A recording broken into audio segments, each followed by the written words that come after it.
news is breaking, events occur, we will be there. Signature TV. News in your pocket.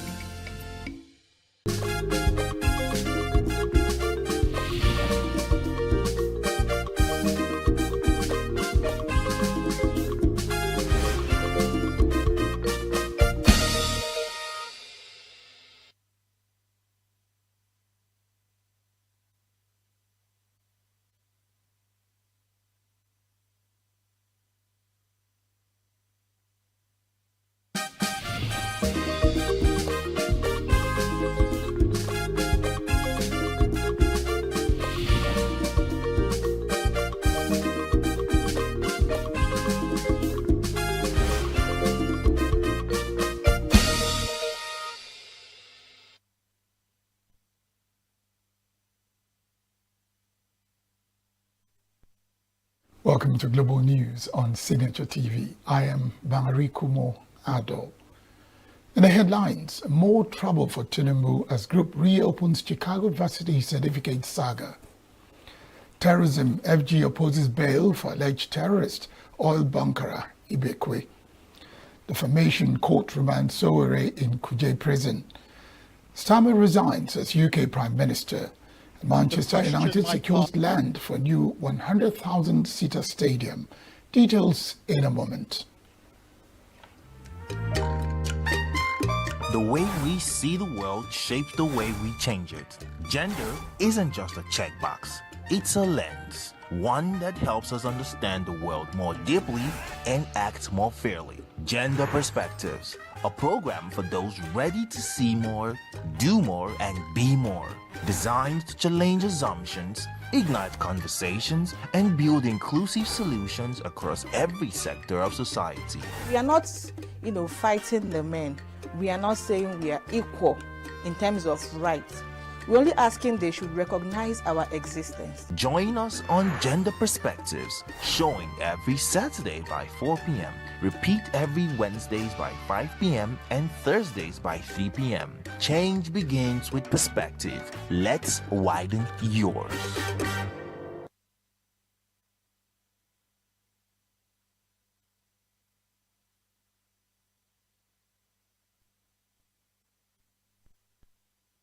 The federal government has intensified pressure on cement manufacturers to reduce the cost of cement, warning that the current pricing regime is placing a heavy burden on ongoing infrastructure projects and triggering growing demands from contractors for contract variations. Minister of Works David Umahi stated this on Sunday while delivering a keynote address at the unveiling of a new corporate identity of Lafarge Africa, which has now been rebranded as HBM following its acquisition by the Chinese-based Huazing Group. This was disclosed in a statement issued by the Minister's Senior Special Assistant Media, Francis Mweze, on Monday. Speaking before industry leaders, investors and stakeholders at the Lagos Continental Hotel, Lagos, Umahi said the government would begin formal engagement with cement manufacturers from July 1 to address what he described as a persistent challenge of high cement prices. The minister stressed that manufacturers must take responsibility for reducing cost rather than expecting the government to continually adjust project contracts to reflect rising material prices. According to him, reducing cement prices will not only support the delivery of critical infrastructure projects, but also benefit ordinary Nigerians who rely on the product for housing and other construction activities. The federal government on Monday moved against granting bail to an alleged notorious terrorist and oil bunkerer, Ugochukwu Ibekwe, who is standing trial at the Federal High Court in Abuja for allegedly causing the death of over 500 persons and also responsible for economic sabotage to the country through bunkering. Embattled Ibekwe was also known as Chief Onwa, was also put on trial by the federal government for allegedly tampering with oil pipelines, siphoning crude oil, and running illegal refineries without an appropriate license. He was also accused of committing felony offenses by paying 2 million naira into a UBA account belonging to one Oliver Amadi, a public officer, for the purpose of exonerating him from the alleged offences. The federal government also accused him of receiving 1 million naira from one Musa Mohammed for permission to engage in illegal tapping of oil pipeline, and also agreed to receive the sum of 2 million naira weekly for subsequent operations. At the proceedings before Justice Salim Ibrahim, the counsel to the accused person, Damian Okoro-San, had applied for bail for his client on various grounds, among others. Okoro-San claimed that the accused person is a kidney transplant patient and that prima facie has not been established against him in a terrorism allegation, especially the alleged death of 500 persons. After taking arguments for and against the bail request, Justice Salim Ibrahim fixed July 1 for ruling and commencement of a trial of the accused person. The Federal High Court in Abuja on Monday ordered the remand of online publisher and African Action Congress presidential candidate Omoyele Sowore in the Kuje Correctional Center over alleged cybercrime. Justice Mohammed Umar, in a short ruling, directed that Sowore be kept at a correctional facility pending the hearing and determination of his motion seeking a stay of execution of the order revoking his bail and the issuance of a bench warrant against him. The court also dismissed Sowore's early application seeking the judge's recusal from the case on grounds of alleged bias.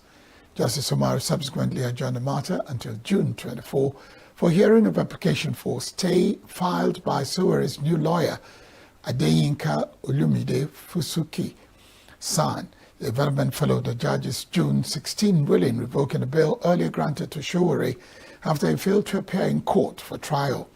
The detention stems from a 2-count cybercrime charge filed by the Department of State Services, which accuses Sowore of cyber-stalking and criminal defamation after he labeled President Bola Tinubu a criminal in an August 2025 social media post.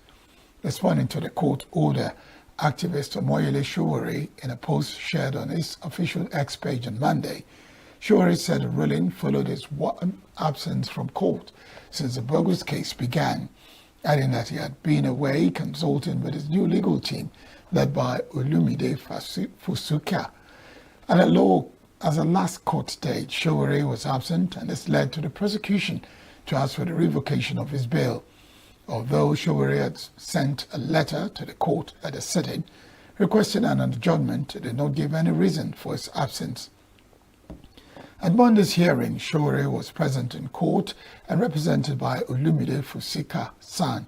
Justice Mohammed Umaru also dismissed Sowore's application, asking the judge to withdraw from the case. Proceedings are set to pick back up in midweek as Sowore remains in custody. A civil society group, the Center for Reform and Public Advocacy, has reopened the issue of a genuineness or otherwise of a Chicago State University certificate used by President Bola Tinubu to get clearance for the 2023 general election. The group, championing good governance in Nigeria, has formally written the chairman of the Independent National Electoral Commission, Professor Joash Amopita, demanding the clarifications on the status of a degree certificate claims to have been obtained and being paraded by President Tinubu in a letter to the INEC chairman. The group demanded expedite clarifications from the electoral body to ensure that its sanity prevails and a polity ahead of the 2027 election. Specifically, the group predicated its demand on the need for INEC to prevent contestants of doubtful background from taking part in the 2027 presidential poll in order to prohibit such persons from having access to leadership positions at all levels in the country. A letter dated June 19, 2026, and signed by the group's head of legal unit, Kalu Ago, was received at Abuja INEC headquarters same date. Among others, the group alleged that President Tinubu claimed to have attended Government College Lagos in 1960 and graduated in May 1970. The Government College Lagos was established in 1974. It therefore held that the primary and secondary school certificates being paraded by President Tinubu had claimed to have been used to secure admission to Chicago State University may have been forged, hence the need for clarifications by INEC. The group charged INEC chairman, as a professor of law and a well-respected senior advocate of Nigeria's son, to use his wealth of experience and knowledge to resolve the lingering issues surrounding the eligibility of President Bola Tinubu to contest the 2027 presidential election. The group warned that unless the electoral body speaks out on Tinubu's eligibility or otherwise for the 2027 general election, it will be left with no option than to institute a legal action to compel it to do the needful in the general interest of the Nigerian public. The Action Alliance senatorial candidate in the just concluded Rivers Southeast by-election, Douglas Fabeke, has vowed to legally challenge the outcome of the election. Fabeke alleged multiple irregularities that he said undermined the credibility of the poll. Speaking with journalists in Port Harcourt Sunday, Fabeke said the Independent National Electoral Commission allegedly failed in several key areas that are critical to a free and fair election.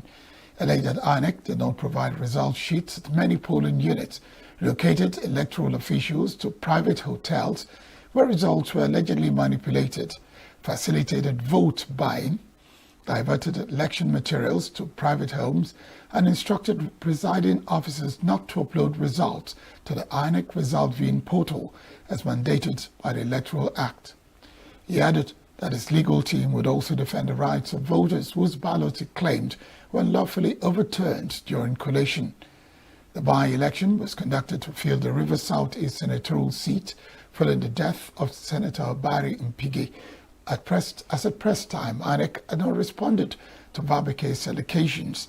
Fabeke would be required to present documented evidence in reference to Election Petition Tribunal within 21 days of INEC's declaration of results. The United Kingdom Parliament has announced plans to host Nigeria, South Africa, Germany, Japan, Brazil, China, India, Mexico, among other countries on climate change discuss. This is going to be Nigeria's first climate investment summit from June 23 through 26, 2026. Just as Nigeria is set to mount the saddle as president of Globe International, sponsor of Nigeria's Climate Change Act 2021, and former member of the House of Representatives, Sam Onugbu, in a statement on Sunday, said he is expected to become the first African to lead the world body. An official invitation letter signed by the chief executive of Globe legislators, Malini Mera, Onugbu said he will be taking over the international leadership of Globe legislators from an Argentine parliamentarian, Deputy MC Juan Carlos, as the organization marks its 35th anniversary during the 2026 London Climate Action Week. The anniversary reception scheduled to hold at the House of Commons, Parliament of the United Kingdom, and hosted by former United Kingdom Minister for Climate Change and former President of Globe International, Right Honourable Graham Stuart MP, will bring together lawmakers from across the political spectrum in the UK and around the world. This year's edition is expected to surpass the more than 700 climate-related events held across London in 2025 and will feature major summits on climate investments, climate innovation, net zero delivery, sustainable cities, and energy technology. Officers of the Federal Road Safety Corps, FRRC, pursuing academic and professional programs abroad were allowed to participate in the Corps' 2026 promotion exercise remotely, in what the agency described as a major step towards digitizing personnel management and eliminating barriers to career advancement. The Corps introduced real-time monitoring cameras and independent observers from the Office of the Secretary to the Government of the Federation and the Federal Character Commission to oversee its 2026 promotion exercise to boost transparency and public confidence in the process. According to a statement issued by the Corps Public and Education Officer, Deputy Corps Commander Osondo Ohairi, the agency leveraged digital technology to conduct one of the largest promotion exercises in its history, advancing more than 10,000 personnel through a process designed to eliminate bottlenecks and enhance merit-based assessment. It stated that the promotion exercise, which covered 3,597 intermediate rank officers and 6,408 junior officers nationwide was conducted under the leadership of the Corps Marshal Shehu Mohammed. The FRSC said the exercise reflected Mohammed's vision of building a highly motivated, professional, and future-ready workforce where diligence, innovation, commitment, and excellence were recognized and rewarded. Federal university lecturers are experiencing a mix of immediate relief and systemic anxiety following the recent clearance of their 5 months outstanding allowances by the federal government. The breakthrough became evident as institutions began clearing major financial backlogs. Professor Adelaja Odukoya, former Lagos Zone Coordinator of the Academic Staff Union of Universities and current Dean of Faculty of Social Sciences, University of Lagos, confirmed to journalists on Sunday that UNILAG has successfully cleared all the outstanding salaries and allowances tied to the recent FG-ASU agreement. Odukoya noted that this wave of payment is likely replicating across other federal universities, injecting a rare moment of happiness and relief among campus workers. Despite the initial celebration, union leaders are raising the alarm over the long-term sustainability of these funding updates.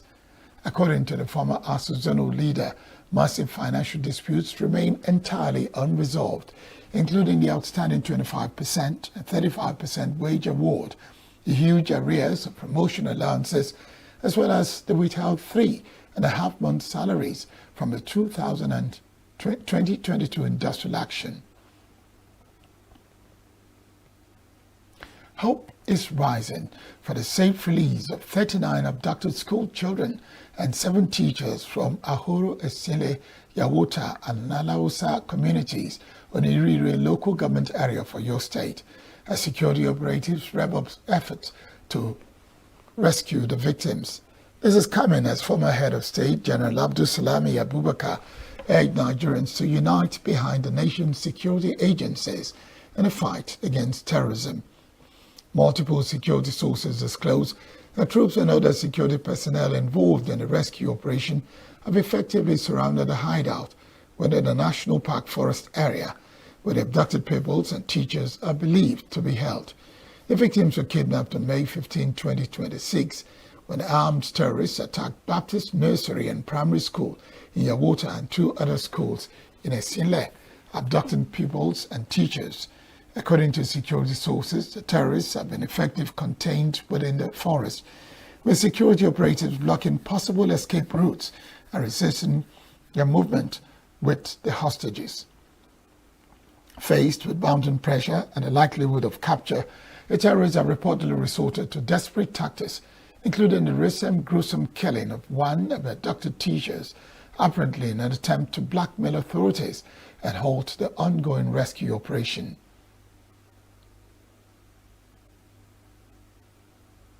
The Ogun State Police Command said it has commenced a comprehensive investigation into the circumstances surrounding the deaths of renowned broadcaster and retired Ogun State television personality, Ms. Kita Onyesiku, and her security guard. Command spokesperson Odusheyi Babaseyi disclosed in a statement that the incident was reported at Owode-Egba Division on Sunday, June 21, 2026, by a resident of Yanagodo village who raised alarm over suspicious activities at a residence. Babaseyi said police detectives were immediately deployed to the scene, where preliminary assessment revealed signs of forced entry and disturbance. According to the statement, during a thorough search of the premises, the corpse of a security guard was discovered within the security post, where the body of Ms. Onyesiku was later found inside the apartment. The victim's vehicle was also observed missing from the premises. Babaseyi said the Commissioner of Police, Ogun State Command, Bode Olajuni, has ordered a thorough investigation into the circumstances surrounding the incident. He noted that an intensive investigation was ongoing to unravel the facts, track down and apprehend the perpetrators of a heinous act, while ensuring that all those involved were brought to justice. Commander assured the public that no effort will be spared in ensuring that justice is served, while urging residents to remain calm. vigilant and to provide any useful information that may assist the ongoing investigation. Still to come, Kenyan court finds health minister in contempt over Ebola facility. Summer resigns as UK Prime Minister. Details shortly.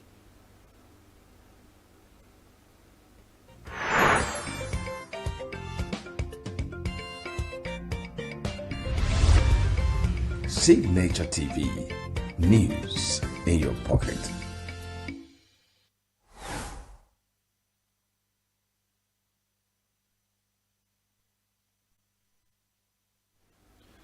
Kenya's High Court found Health Minister Aden Duale in contempt of court on Monday for disobeying orders to halt the construction of a US-backed Ebola quarantine facility at an air base in central Kenya, a court document showed. The ruling follows protests in Kenya over the establishment of a facility which is intended to host Americans exposed to Ebola during the outbreak in Democratic Republic of Congo and Uganda. Flights carrying medical equipment and specialist staff have continued to arrive at a base near the town of ENUGU since the court orders, according to flight tracking data, as well as U.S. and diplomatic sources. In the ruling, Justice Patricia Nyando Monday said Duale was guilty of contempt of court by commissioning a construction at the site despite orders issued in late May and early June. Duale was ordered to appear in court on Tuesday for consideration of mitigation factors and sentencing. British Prime Minister Keir Starmer announced his resignation on Monday after fewer 2 years in office, bringing an end to a tenure marked by policy reversals and sustained public pressure. He said the process of picking a new Labour Party leader will be launched in July, while he will remain as Prime Minister until a successor is chosen, expected to be in place by September. He said his time in office as Prime Minister had come at a cost of the personal life he now intends to prioritise. The question my party is asking now is whether I am best placed to lead us into the next general election. I have heard the answer of my parliamentary party to that question, and I accept that answer with good grace. Every decision I've taken has been about putting the country I love first. That is why I will resign as leader of the Labour Party. I have spoken to His Majesty the King this morning to inform him of my decision. I will ask the National Executive Committee of the Labour Party to set out a timetable with nominations opening on the 9th of July and completed by the summer recess. Sports now. Manchester United has taken a major step towards realising its ambitious plan to build a new world-class stadium, securing the majority of the land required for a 100,000 capacity arena near the iconic Old Trafford. According to a statement on the club's official website, manu.com, on Monday afternoon, Manchester United acquired a 25-acre site located approximately 350 metres northwest of the current stadium. The move clears a significant hurdle in the club's long-term vision to transform the Old Trafford area into one of the most dynamic sporting and entertainment destinations in the world. The new stadium, expected to be the largest sporting arena in the UK, would serve as a catalyst for the broader regeneration of the surrounding district, as the club said it would engage directly with businesses impacted by the plans to support them through the transition period.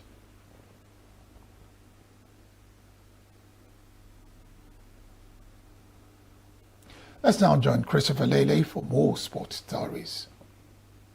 The Carthage Eagles of Tunisia are facing the possibility of walkover in the final group stage match of the 2026 FIFA World Cup due to reported visa complications. According to reports emerging from the Tunisian camp, the team may be unable to honour the decisive group stage fixture against the Netherlands in the United States unless urgent measures are taken to resolve the situation. The development represents another setback for Tunisia, who have already endured a disappointing campaign at the tournament. The North Africans suffered defeat in their opening two matches against Sweden and Japan, leaving their hopes of progressing from the group in serious doubt. With the clash against the Netherlands expected to be the final outing at the tournament, uncertainty now surrounds whether the Carthage Eagles will be able to take to the field. Egypt earned their first World Cup win in their history by beating New Zealand 3-1 on Sunday, putting them on track to reach the knockout round for the first time. Mohamed Salah, Mustafa Ziko and Trezeguet were Egypt's scorers after Finn Salman had given New Zealand the lead after 15 minutes of the Group G match in Vancouver. The victory puts Egypt top of Group G on 4 points and needing just a draw against Iran in Seattle on Friday to move into the last 32.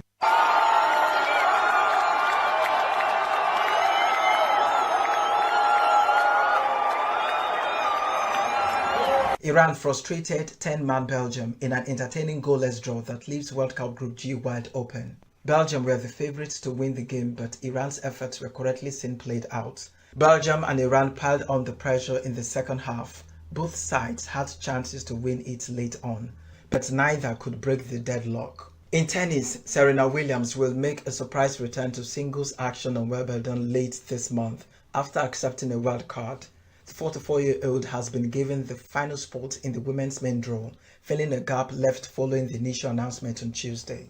Williams has played 2 doubles matches since making her competitive return earlier this month after a 4-year absence. She has won the Wimbledon singles title 7 times, but remains 1 short of Margaret Court's long-standing women's record of 24 Grand Slam wins. Williams had already been given a wild card to play alongside older sister Venus in the Wimbledon doubles. In golf, for the second time in 4 years, Wyndham Clark has won the US Open. He went wire to wire as the leader at Shancock Hills to take home the national championship for the second time. A shaky front 9 on Sunday brought the rest of the field back into play, but Clark steadied the ship late. He finished at 4 under par, just 1 shot better than Sam Burns. Clark made 3 bogeys on the front 9, cutting his 6-shot lead to just 1, but an incredible birdie on the 10th, followed by a solid par on 11, helped him steady the ship. Down and in. Unlikely birdie for Clark to open it up to 2 over Burns. That's sports news on Signature TV. I am Christopher Lely. And that's the global news. I am Barry Kumo Ado. Thank you very much for watching.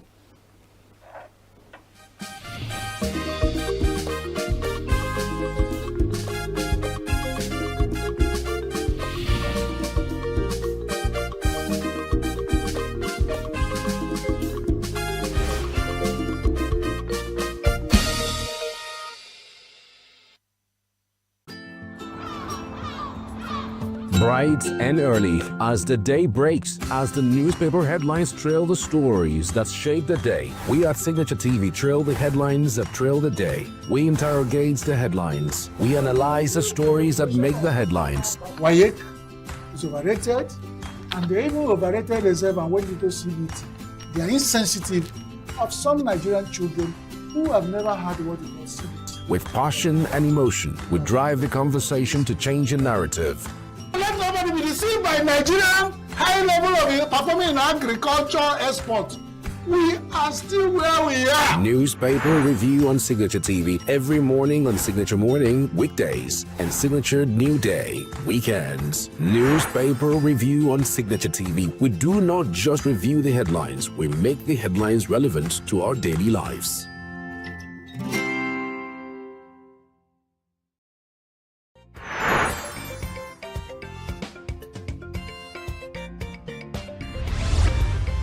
Signature TV, news in your pocket.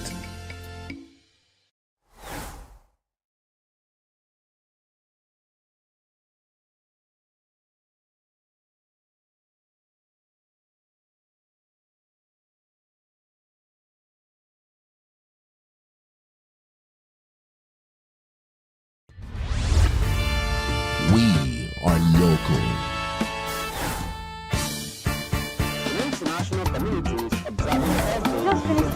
Why the main market is in chaos. People. We are national. Those those in support of this motion as amended, say aye. Aye. We have taken the vote by default. We are international. Israeli airstrikes. Donald Trump left us the worst unemployment.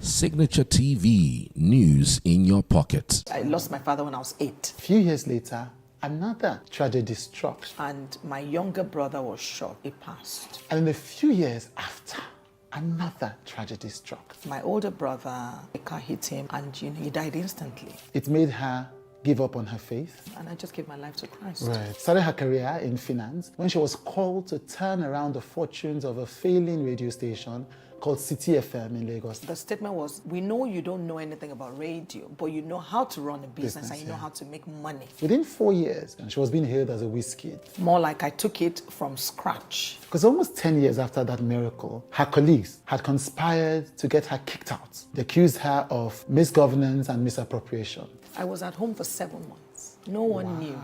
For the first time ever, Adedoja Allen is honest, candid, and vulnerable with Chude.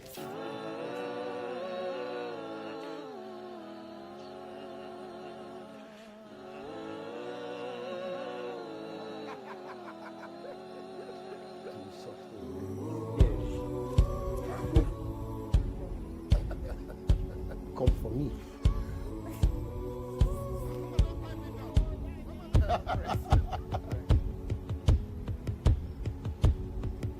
So your dad passed at 8, so your mother raised you as a single mother then? Yes, she did. Were you the only child? No. Right.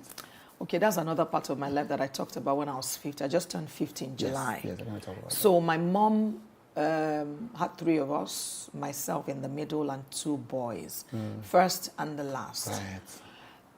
So when I lost my dad, I was 8, and we had to move out of the family house to go. My mom had to just, fend for herself and... Why did she have to move out of the family house?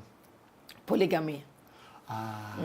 Polygamy. Right. Okay, now we have to rent the house out. We have to pay bills. Your dad left mortgages, and all of that. So my mom just, so she left by herself. So she left by herself. Let me leave so that we can, rent the house and then start making money to pay the bills that your father left. Okay, right. And so we moved to our own accommodation where my mom rented, or which my mom rented. And so in the course of it, we had an armed robbers attack, and my younger brother was shot. This was when he was maybe 18. This is a part of my life that I've never spoken about in the course of many years. And so he was shot by armed robbers, and he survived actually. And it wasn't a big gun; it was all those pellets. So he was shot in the eye, and the pellet traveled to his brain. He had a neurosurgeon come to do surgery. And he survived, but somehow 6 months or 8 months down the line, he passed. Oh. So that was my younger brother. Oh, I'm so sorry. Thank you. And so, okay, my mom carried on with the 2 of us, and along the years again, my older brother somehow was coming back home.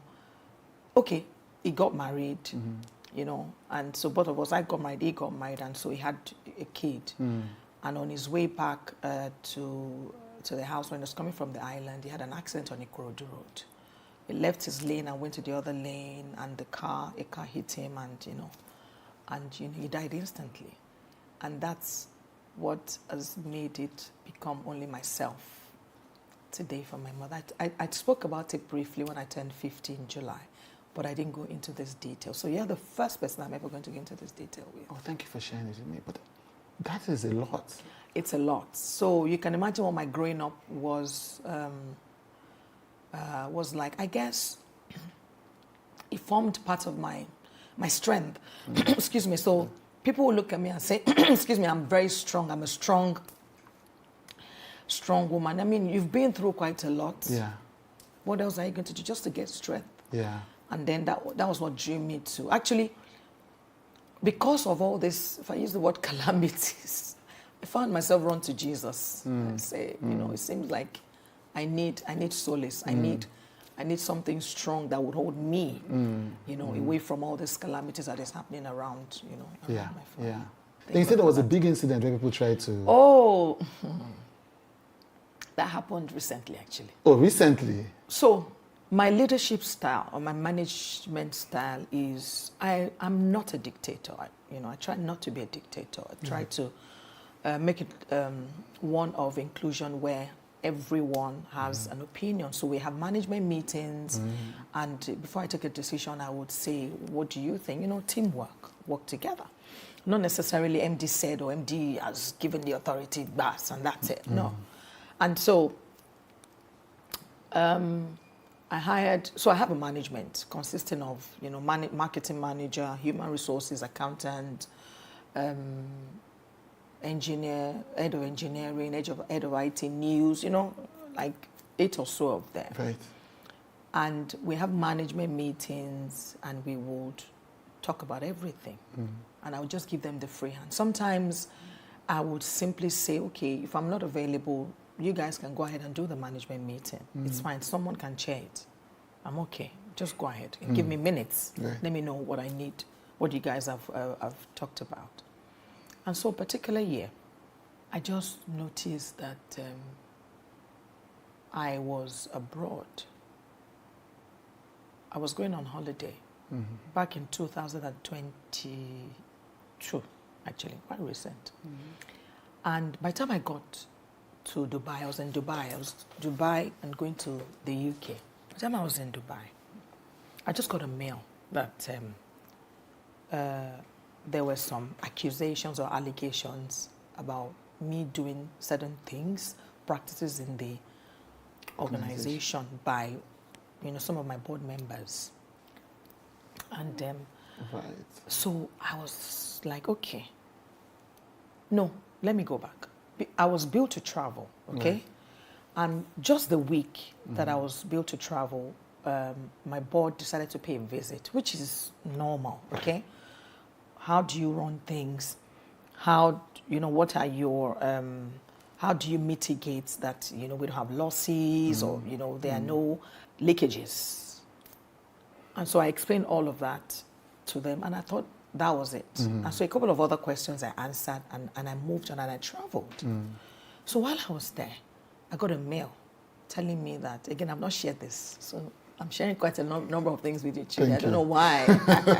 Thank you. So then I got a mail that, okay, I've been accused of some misappropriation. Right. Wow. Misappropriation of funds, corporate governance. Right. I didn't follow corporate governance. Some I didn't do some of my due diligence as a CEO. Right. Okay. So they picked 1, 2, 3, 4 things. And I looked at those and I'm like, okay, these are, I have explanations as to why this happened. So initially I thought, in the boardroom, you have 1, 2 people that just don't like you and they want you out.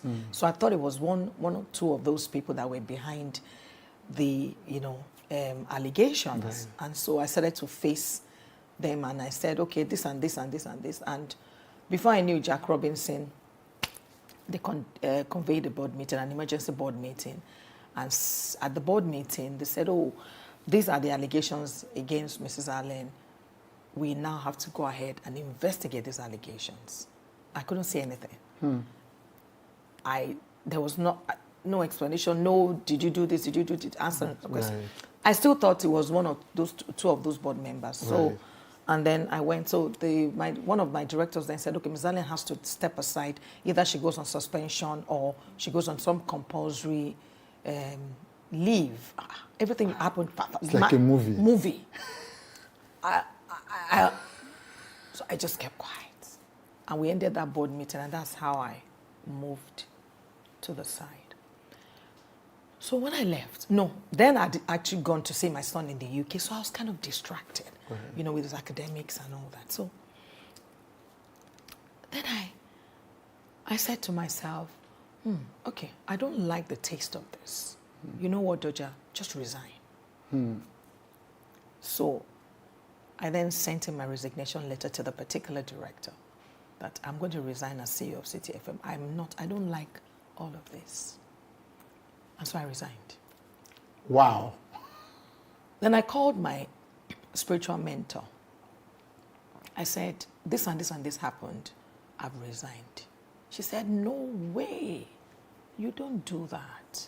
You will never resign. No one is being accused. She first said, are you sure your hands are clean? I said, yes. You didn't do anything? I said, yes. You didn't manipulate? I said, yes. She said, okay. You can't resign. You will face it. Yeah. She said, you must clear your name. If you resign like that, you're going to regret it. Right. And you will never get over it. Wow. So I heard those voices, her words. So I said, okay. But I've already resigned. She said, don't worry. Something will happen. So I stayed back. And then it started to unfold that my management team were the ones behind it. They instigated all forms of accusations and went behind to start to talk to my, those my directors, and whispered to them, she did this, she went here, she didn't do this. Sometimes we don't even see her in the office, all those. Yeah. I know you have one or two board of directors that like gossip. They like, they will listen to anything. And that's where the old picture it became very clear to me that, okay, this is what I'm dealing with. I'm dealing with a team who feel that, maybe one of them wants to become the MD, or they feel that, whatever. Right. So it became clearer, and I knew the battle I was fighting. Right. And so it gave me more energy to fight the battle. Right. So fortunately for me, I then started to speak to my other directors, and then someone who knows one of my directors came into the picture and then asked me the question. So I told him everything that happened. And he was like, okay, this doesn't mean that they should, ask you to step aside or then you have to resign. So I said, well, I've already resigned. He was like, you shouldn't have resigned as well. So he then went and sort of intervened and spoke to the majority shareholder and then another person who then said, okay, you know what? Doja should withdraw her resignation letter. Right. And just be on the compulsory leave while we investigate all these allegations against her. So I did it. Withdrew my resignation because I needed to clear my name. And an investigation panel was constituted and looked into all the allegations, every single allegation against me. So I faced the panel, answered all the questions, and of course, there and then, even the panel could see that, okay, madam, these are some corporate governance issues that you are the CEO, you should have, did all that. And I explained, I said, yes, I agree that, I missed, I dropped the ball in one or two places and all that. But there and then I knew that it was my management team that were behind that.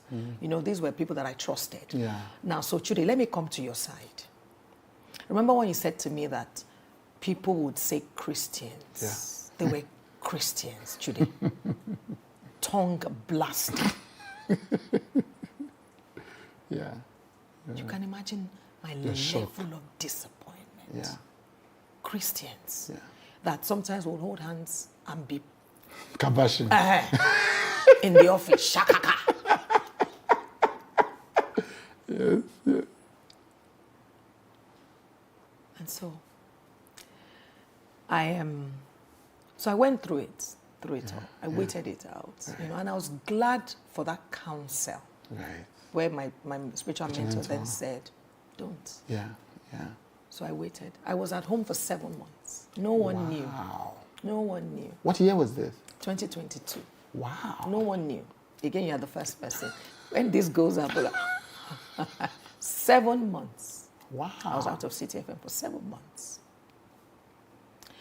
When I was filling your form and, I was asked, question of what the things that shaped me. These are the things that made me quite strong and determined never to fail. Never to fail. Doesn't matter what it is. So I'm sure it would encourage one or two people out there by the time you bring this out. Yeah, of course. So I weathered it. Even the staff of City FM never thought I was going to come back. Right. But I knew I was going to come back. Because by the time the investigation report came out, it was clear that my hands were clean. Right. Whatever the report said, picked this, picked that, picked these little things. What it pointed out was the board's failure of the oversight function of the managing director. Right. You know, even if she did this and this, you as a board, how have you, you know, and then, you know, we had quite a lot of loopholes that, you know, we hadn't done. We didn't have board committee. Our board committees, you know, it was weak, and that's the truth. Right. And so we needed to tighten all that. Right. So I waited at home 7 months, of course, 7 months of praying, kabashing on my own and my team, that I must go back. Even if at that point, in fact, 2-3 people around me were like, Georgia, even if it means you're going to go back and just clear your name. And then leave. And then leave. Right. Anything that happens in future, you went back. They will never bring back a thief or someone that doesn't know what they're doing. So you must clear your name and go back. True to the council. Everything came out fine. Nothing against me. Nothing traced to my bank account. Nothing whatsoever. So out of the blues, 7 months after a new board was constituted, the former board was then dissolved. And then the new board was constituted, and I reached out to them and said, oh, I needed to make a case from what happened with the last board. So I wrote a letter, you know, put everything on the letter, you know, explained myself, and you know, asked to see the new board and, you know, bring up all evidences and you know, what I'd done in the organization and that. Put out the investigation report. You know, just to discuss with them, because again, the former board were my accusers and they cannot be the juries, and how they say it in the court. So somebody else has to look into it, you know, with fresh eyes, and you know, see the you know, the points. And so that's what I did. So I went after that again by counsel, write to your new board and let them know, you know, what's going on. And so wrote to them. Meanwhile, the management then were thinking, oh, they're the ones in charge now. Ms. Allen is no more there. Out of the picture. They used to refer to me as the former MD of City FM, former MD. No problem. I knew what I was up against or up for. So I did that. And then the new board called me in and spoke to me and asked me to make all the explanations. I did all that. And before I knew it, I got a letter to say, you know what, you're being reinstated. So I came back. I was so excited. I knew some people were going to be in trouble. Sacha was back in the building. Happily back. So by the time it was announced that Georgia is coming back on Monday, of course, they took off. They resigned. I'm like, why? Why? Why do you have to resign? And then, you know, they resigned, and you know, the rest is history. And so, you know, I mean, the plan was initially, well, the advice, not the plan, because I didn't think I was going to do that. But the advice was like, just take a couple of months and go. But City FM is my baby, is my organization. I mean, I am synonymous to City. In as much as I don't own the station, but I'm like the owner, because I run it like the owner of the station. It's an amazing and story. So and that's where I am. 2022 to 2023, and now we're in 2025. We're still standing strong. I'm better than I was many years ago.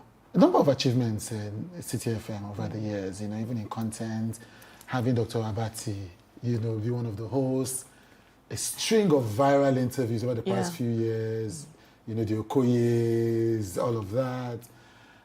But two of the things that are my favorites are, one, the annual Christmas concert, which I never miss. Baby. I'm always at the back. No, I was there last year. Don't believe I was there last year. I was there last year. the security men will recognize me because they're my people. Yes, I always come, but because I come because it's open air. There's something about it that's beautiful. Excellent. So I'm not coming to the front. People say come to the front. I'm like, no, I'm in the back. It's really beautiful. I've been there once in the front many years ago, but after that I thought, no, the real experience is to be in the crowd. So, and over the past few years, a number of the Christmas fiestas by radio stations have stopped, been suspended, you know, died out of lack of sponsorship. City FM's has continued. So that's a remarkable achievement. So I want to ask you, so I'll talk about, the other thing is the City FM Academy, Media Academy. But what do you think has kept that beautiful Christmas product shining, even when others seem to have struggled with that? You know, I told you at the outset of our conversation that my strength is in the Lord, when I said it. And I really attribute every single thing that I am, that I have been, honestly, to God. So we started, what the vision of Praise in the City is me staying back and, thinking to myself and saying, Doja, you need to be grateful to God. God has been so good and kind to City FM. So organize a praise concert. Late Dan was, used to work, used to work for me. Yes, at City FM. And so we rubbed minds together, and Dan then would say, oh, Inspiration would charge, or other stations would charge. But I then said, I don't want to charge. I think that we should use it as giving back to the society, and all, of course, above all, to say thank you to God for keeping the station in spite of it all. And so that's the start of it. Now, what has kept us, again, of course, the God factor is a company called ITEO. People call them maybe ITEO. Right, ITEO, right. They have been the sponsors all these years. And you know that, they are quite... So the founder of ITU is a strong Christian. Exactly. I've worked with him. Yes, Benedict and his siblings. Yes. So they have been the one. They swear by CTF, by Praise in the City. They are just there. They will come even during the program and make, thank God, we'll do it together. We'll start it together. And so God has used them to keep that going. To keep it going. The academy is, it feels like your newest and your favorite baby now. Yes, so again, the academy is my vision as well.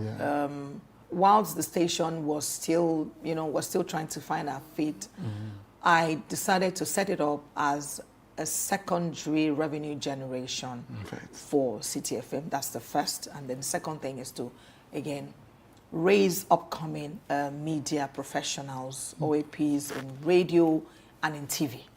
I would say to them when I'm giving my speech, I would say, we only know about the veterans, you hear about the big names in radio and TV. Let's start to breed new generation. Some of you, and then groom some new generation media professionals or media owner personalities, and that's how the academy started. I mean, that's interesting because I just came back to City FM this year because of We Truly Live. But I've been on City FM, I've been on the station about a few years ago, maybe about 7-8 years ago. And one of the things I used to be interested in, which is I saw when you were explaining the academy, was when you come, you see interns, young people. And so when I was reading the history of the academy, that was what inspired you to say, these young people always want to come and work in City FM. How do we not deliberately build them? And I remember just thinking, I've had interns anytime I go there. It's always a key part of the culture at City FM. A lot. This year you turned 50. I want to end with that. First of all, I didn't, because we had already fixed this interview a few months ago. So I didn't know that you turned 50 this year. But then, I think I saw it on Tara Drotoye's page or something. And so when you were coming today, and I said, no, I think when I saw your picture, I said, okay, she can't be 50 now. So I went back to the post, I went to Google and said, no, actually, it wasn't, I didn't imagine it. She is 50. I mean, 50 looked good on you first and foremost. Thank you. What is the thing you're proudest of and you're most grateful for as you turn 50 this year? Grateful to God. I'm so grateful to God. And a lot of my achievements in my career and business at 50 makes me very happy and proud that, 50 met me this way. Do you see what I mean? I can record quite a lot of successes at 50. So I'm grateful. Many 50-year-olds might not be able to say the same. So I think for me, it's the story. I like the story. I'm not where I want to be, and I'm not counting my billions yet. So when I get to that, then I would. Then you have more to be grateful for. Yes. That will now be praised in the globe. But thank you so much for joining me today. And congratulations on the achievements at City FM. Thank you for having me. Building and rebuilding a beautiful brand you. That continues to be relevant, and for being one of the very few women. It's always strange to me. I think we can count on the fingers on one finger the number of female CEOs we have in radio and television in Nigeria. And you've been a trailblazer, and you're still one. A consistent one. A consistent trailblazer. Thank you so much for joining me. Thank you, Chide. Right. Thank you for having me. Thank you for joining.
Signature TV, news in your pocket.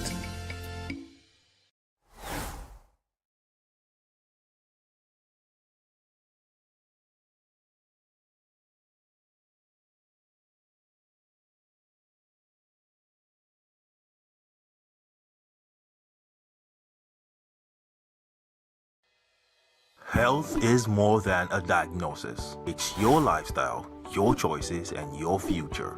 Join us on Inside Health, your weekly deep dive into the stories, science, and solutions shaping your well-being. From expert interviews to real-life journeys of healing and hope, we cover it all. One of the complications of cancer management or treatment is they have some of them, at one point in time, you see them having anemia. Okay, so you see them at times being transfused. But at the same time, you come in with a diet. Nutrition, mental health, innovations in medicine, fitness, and everyday wellness. Whether you're managing a condition, staying informed, or just living your best life, Inside Health is your trusted guide. I'm Tigiti Agorom, and I'll be with you every week on Inside Health, only on Signature TV.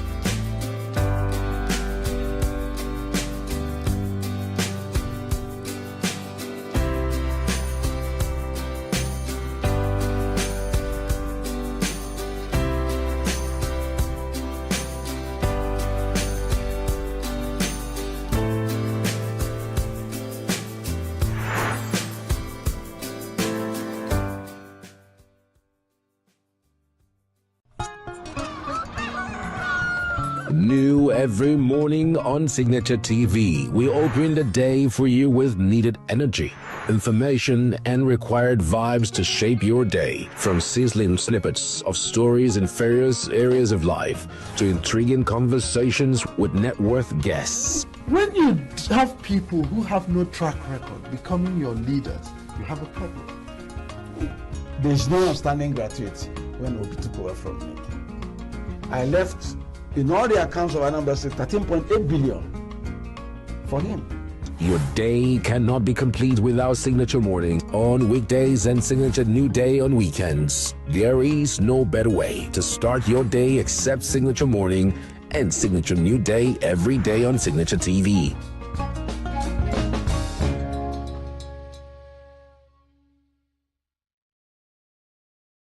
Every second, every minute, every day, news is breaking, events occur, and there are new developments. At Signature TV, we follow these stories objectively, bringing all sides without bias, explaining the complex issues, breaking down the numbers, and investigating the issues behind the news.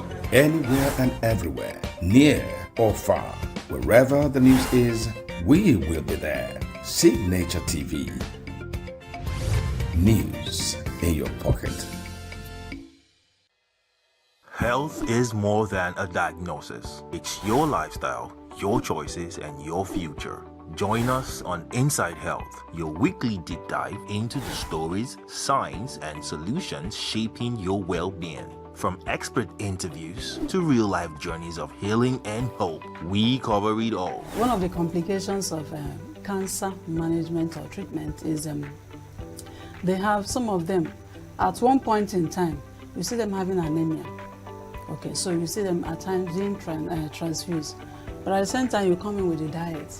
Nutrition, mental health, innovations in medicine, fitness, and everyday wellness. Whether you're managing a condition, staying informed, or just living your best life, Inside Health is your trusted guide. I'm Chigichi Agorum, and I'll be with you every week on Inside Health, only on Signature TV.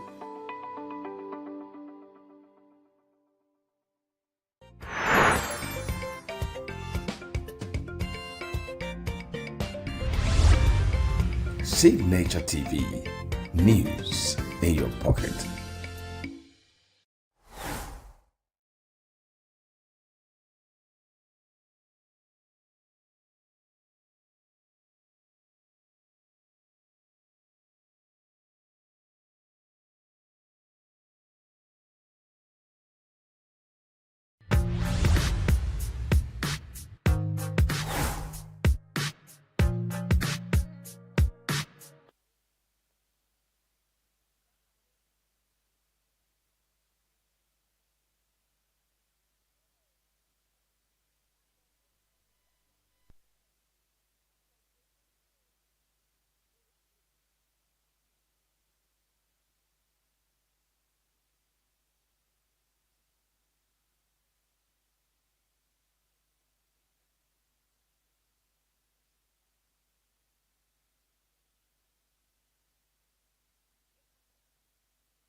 Good morning, Nigeria. Welcome to Signature Morning on Signature TV. Today is Tuesday, the 23rd day of June 2026. The month is slowly coming to an end.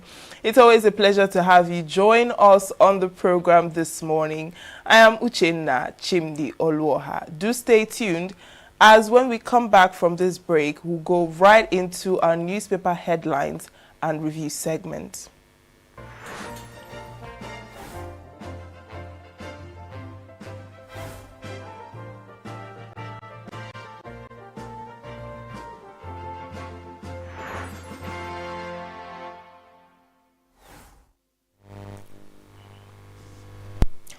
Welcome back. Now to our newspaper headlines. Let's start with the Punch newspaper. See what we have. The headline says, State Police.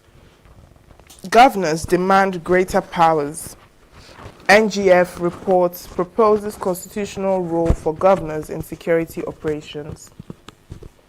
New framework recommends federal state police structure trust funds. Federal officers can move to state police without losing benefits. Plateau tragedy, death toll hits 20, clinic attacked. Medical trip, Okowa seeks passport release amid EFCC probe. Nigeria shelters over 100,000 refugees, asylum seekers, says the federal government. 3 nabbed after cleric dies in Ondo hotel. All right, over to the Vanguard newspaper. Page 5 says, insecurity. 22 dead, many injured in Plateau attack. Protests rock Ibadan. Health workers, security personnel among those killed. Panic in Owo as gunmen abduct mother, 2 kids, attack pastor's home in twin raids. 1 injured as suspected bomb explodes in Lagos. Page 19 says, why smuggling persists across Nigeria's borders. Starmer presidency, Peter Obi bicker over call for Tinubu's resignation. Page 9 says, Starmer resigns as UK PM, likely replacement, Burnham sworn in as Labour MP. Honor terms of your visa, US mission warns Nigerians. And Umahi says high prices, FG to meet cement producers July 1st. Now to the Daily Trust newspaper. Kaduna mob killing, last moments of slain female teacher. 20 years after Lagos Airport resolves concession row. Health workers, security personnel killed in Plateau attack. 240 Nigerians die of Lassa fever in 6 months. All right, that is what we have on the Daily Trust. Now to the Nation newspaper. It says, presidency hits Obi for asking Tinubu to resign. Let Mr. President follow UK PM's action. NDC candidates approach childish, distractive. Rising cost of cement unacceptable, says federal government.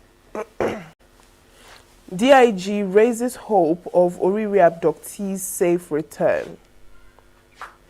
El Rufai admitted intercepting NSA phone conversations.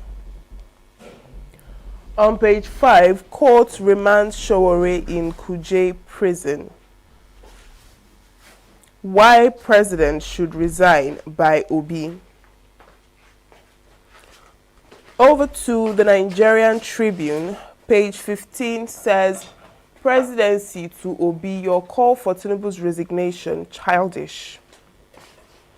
Oriri abduction, protesters in Ibadan again demand release of teachers, pupils. Release Catholic bishops laments their continued detention. Outrage in Oshun as gunmen shoot 14-year-old dead. Lassa fever death toll rises to 210, says NCDC. Medical doctor dies in Benue. Nigeria currently hosts over 100,000 refugees, asylum seekers, says federal government. Gunmen kill pastor, 4 health workers, 16 others in Plateau. FG orders crackdown on hoarding, diversion of cooking gas to stabilize prices. And on the Guardian newspaper, page 6, spike in bus fares. Rents force Nigerians to live in cars, offices, shops. Don't seek re-election, Oriseja foretells Tinubu. Commissioner allays fears as IED explosion injures one in Lagos. FG tasks manufacturers on cement price cuts, affordability. FG to audit LPG market as imports hits 26,700 MT amid export by Chevron. Witness says El Rufai wiretapped NSA's phone. Court remands Sowore in prison over bail breach. Dismisses recusal application. Presidency rep dismiss calls for Tinubu's resignation over economy insecurity. And finally, on The Guardian, on news page 29, cab operators accuse fan of anti-worker activities. Vow shutdown of airports. These are the headlines on our newspapers this morning. And to review these headlines, we have in the studio Chris Maduka. Good morning, Chris. Good morning, Lucha. Good morning, my dear people. Welcome again to Signature Morning Coffee and the Energizer. We use headlines to start the day in a hot way. Exactly. Now, looking at the Punch, it says, it's talking about state police and the governors are demanding greater powers. They say the NGF report proposes constitutional role for governors in security operations. Federal officers can move to state police without losing benefits. And they're also saying that the new framework recommends federal state policing structure and trust funds. The wonderful arrangement. Nigerians have never missed it when it comes to policies. Our greatest problem has been implementation. But, the state police, governors demanding more powers, brings to my mind one of the, just manner of speaking. Is when you give them a mile, give them a yard, they demand for a mile. They're already playing into the hands of those who have delayed approval of state police because of what the governors will do with it. The governors, so many things that will come tell you that we actually have policies, but we don't implement. When you talk to any governor, he tell you he's the chief security officer of the state. So what else? Where is the constitution wrong about them being chief security officer of the state? The idea is that you are chief security officer of a state. You don't have power to mobilize police that are also, you have a police commissioner in your state. When there is emergency, you talk to the police commissioner. The police commissioner talks to IGP in Abuja. Before these processes are completed and you get action, something has gone totally wrong. And in the first place, there's a kind of order you give, and the police commissioner becomes it's like, you are not my boss. I have another boss that I report to. I'm only posted here to assist you keep peace or whatever, if they do in the state. So they need to take time and look at how state police has functioned in other societies, that because we are not inventing it. Nigeria is not inventing state police. All this is because of our psyche of winner takes it all, and because of our thinking that of our penchants for not keeping law. Otherwise, if things are, we replicate state police as is function in so many places of the world, what problem are we envisaging we have? It's just because in Nigeria, the governors are emperors, not to talk about presidents or even people in offices. They act like they own the whole world. They don't follow procedures that has been laid down so that we will have saneness. We have a decent society. There has been a lot of abuse by people who occupy positions. That's why we are still where we are. If we want state police, And these very beautiful policies and regulation and law are put into constitution of how it will function, and people follow it, we're not going to have problem. State police have a oversight function. And the most beautiful thing is that you can move from state police, federal to state without losing any of your, meaning that it's the same pot of crucible that is boiling. But then people who are citizens of the state, who know their environment, even if they've been in the city, when they get back there, they begin to now get in tune with their environment. And it's going to do one thing. There's always this competition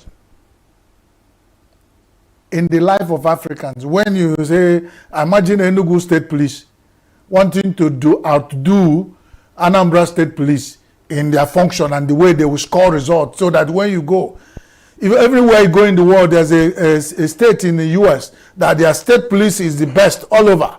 They always mention that. I think it's New York Police or something. So people refer to the states where you enter, the police function perfectly. Those states, they have governors. But they have not condoned the state police and make it ask for so much power so that once they cough, everybody will catch cold and then nobody will talk again. Because that's the fear. If you look at what's happening in Nigeria, the opposition, anybody who thinks he has an opposing view to anything is muffled. Nobody wants, and we claim we are operating democracy. These are the fears. So you don't blame them. But now we have more problem than those local things. It's like you have a war in the community and you are concerned most about a house quarrel, a husband and wife. Anyway, the small family unit is the nucleus of the bigger, but then the bigger war is what we are fighting now, not local. If any state want to localize and then monopolize their state, please turn them to housekeepers to guard the state government house. That is good for them. The ones that really want to function, the world will see it. So we shouldn't get too much worried about it. The program that they've lined up is good. We need to subject it to more analysis. But I think it's emerging gradually. Our problem is not policies. Our problem as a country is implementation. Everybody wants to commandeer it to selfish use. And that is why things are not moving fast. So it makes everybody to distrust each other. Uche, if I give you power now, what are you going to do with it? I'm afraid that you use it against me. Hey, this is why we are running around state police. But we were talking about state police until this looming war consumes both the people who will decide on state police and the state police itself. Right, and while we're talking about state police, there are still insecurity issues coming up. About 22 dead, many injured in Plateau attack. Ibadan is already protesting. Kaduna too, there was a mob killing and a female teacher was killed as well. And some people sat comfortably in Abuja still delaying state police. I've always said in Nigeria, I don't know what happened to us that we get leaders who have lost sense of humanity. They are insensitive. And I've said it several times. They are insensitive. They don't give what you call rapidity or rapid attention to what demand rapid attention.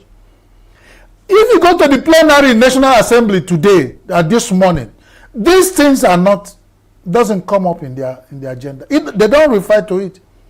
They might be on one bill that somebody just want to make sure he promotes bills so that he will go back to his constituency and say that I sponsor bills that do not have anything to do with our lives. But the emergency situation that they demand the rapid attention and bills to push it and make it start working, we will be rolling over, thinking about it one day, one week, 1 year, one block on state police.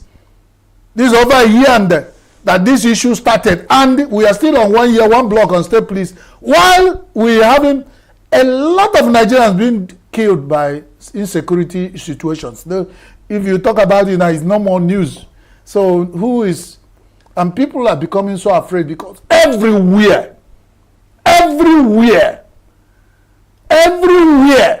gunmen kill, gunmen attack, gunmen do this.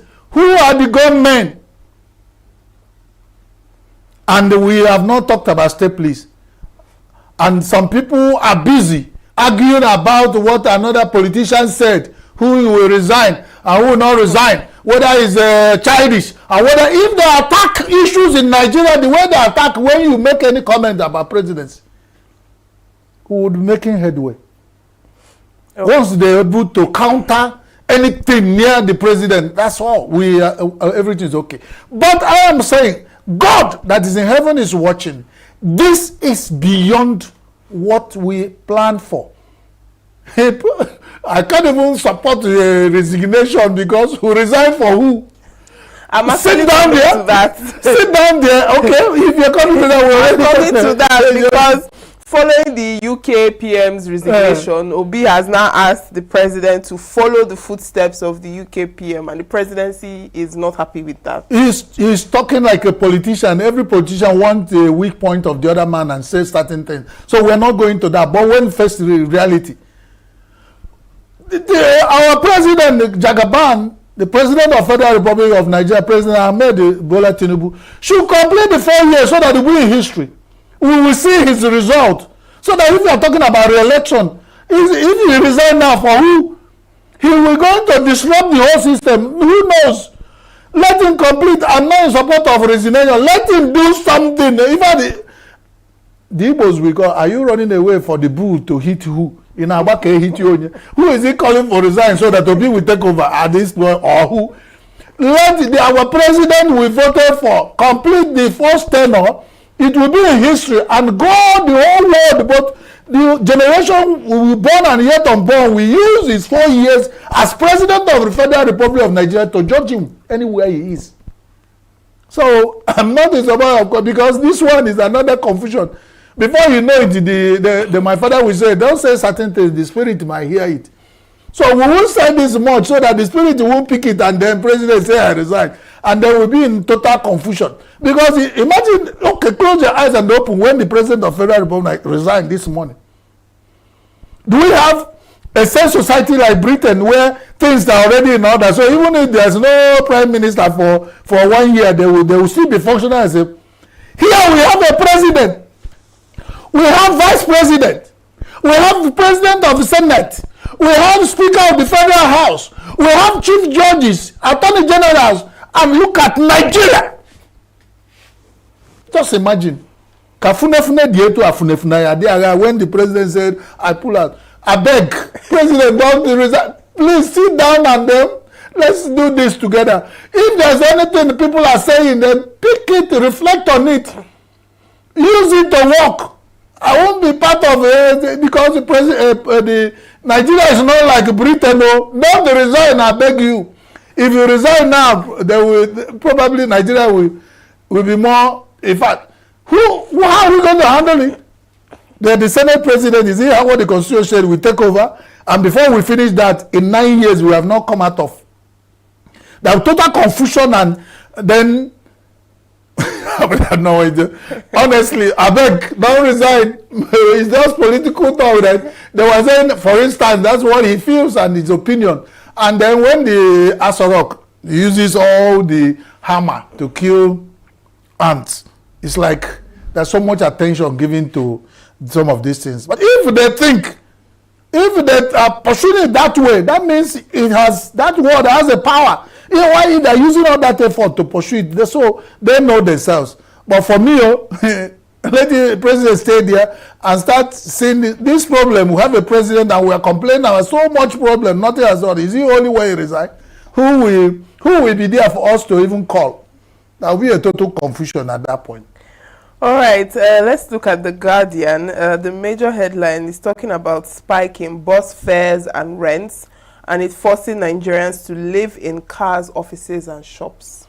Nigeria is becoming the street of South Africa in New York, where Nigerians who have jackpot cannot pay for houses. They are using, if they manage to get a taxi to be driving on, that's where they sleep. And some of them have under the staircases where they hide their sleeping mats. In the evenings, everybody will bring out and lie in the street, waiting for very early in the morning before the police come out. They're all clear. But our situation is that spike in fuel. They told us that go to remove 75 naira almost 3 weeks after. It has not shown on our downstream filling stations where we can see minus 75 naira in it. So who are we going to talk to? Nigerians, I said, was it if it's not you, it will be Chris Lere that I told that Nigerians sleep in the streets. Even in ENUGU here, I told him to go as a reporter, walk around ENUGU in the evening. You see the beautiful bus stops, very paved streets, and they painted black and white line up and lights. But the people, human index development is zero. People don't have houses. People don't eat. They sleep in the streets. But everywhere want to look fine in the evening, fine. But people are suffering. They can't eat. They can't find a house. And they can't go back. They don't even, some of them don't have transport to get back to ENUGU. And other cities, the human index development as we count it, I don't know why we are more interested in beautiful, like the Bible said, you wash the back of the cup, leave the inside dirty, just to score political points. I'm not here, friend. But I'm saying, like you said, Nigerians are sleeping in the streets because of hike, close work, you call your home. Instead of buying 5 liters at 2,000 naira, which 10,000 naira, you remit that for your people at home to chop. Tell them I'm in the office. I can't come back here. Some of them, if they move from Sangota to go to work in Ireland, in Lagos, for instance, they have to manage like that until weekend. So they travel for weekend. They go to work once in a week, sleep over there. That will tell you because you can't go home every day because of high cost. So it's no more news. Go to Abuja, it's the same thing. The Federal Secretariat, people are sleeping in the offices, working on bathing and doing that. So that will tell you how beautiful Nigeria is. Nigeria is so fine. So I'm not a part of people who are calling for resignation of anything. We are calling for president to look into this complaint. Nigerians are dying. We are suffering. This is the hardest time since I was born. I'm not a young man. All the years I've stayed on this earth, this season, this era is the worst I've seen. Only God knows this. And Nigerians can bear me witness. And we cannot let it be drawn into political talks and all. There is a real situation that demand an action. All these ones, whether Asorok counter or P said this, Atiku said this, or it doesn't matter. We Nigerians in the street are feeling the pangs of hardship. And I've cried for this over time. It's whoever dies will be buried. That's if he sees people will bury him. These days you go to the morgues. Only visit a morgue, a public hospital morgue, and you see what number of dead people Nigerians that cannot be taken to the village to be buried. All right, Chris, I think we'll have to end it at this point. Thank you so much. We have to, why I like you, Uche, is that you always know when to end it before it gets... Before it gets out of hand.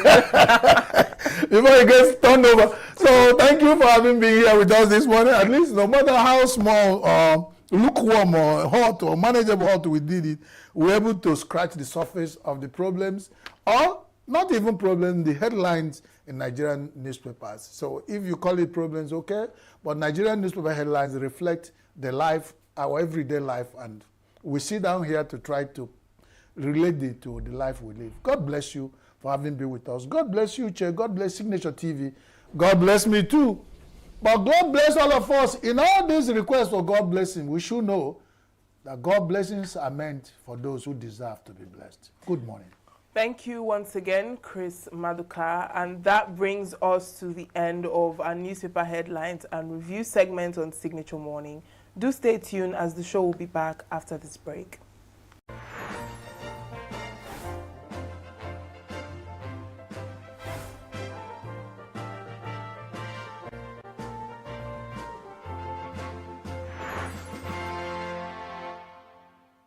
Every second, every minute, every day, news is breaking, events occur, and there are new developments. At Signature TV, we follow these stories objectively, bringing all sides without bias, explaining the complex issues, breaking down the numbers, and investigating the issues behind the news. Anywhere and everywhere, near or far, wherever the news is, we will be there. Signature TV. News in your pocket.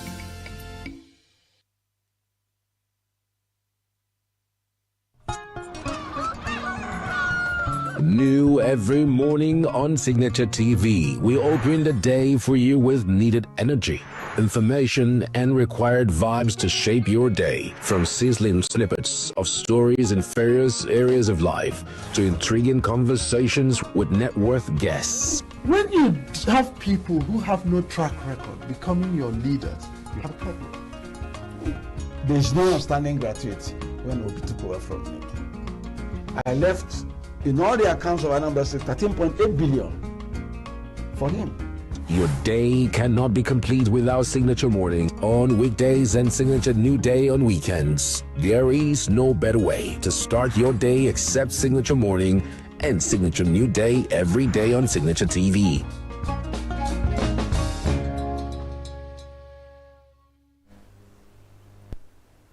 Now let's take a look at this interview with Haya King on how independent is Nigeria's judiciary.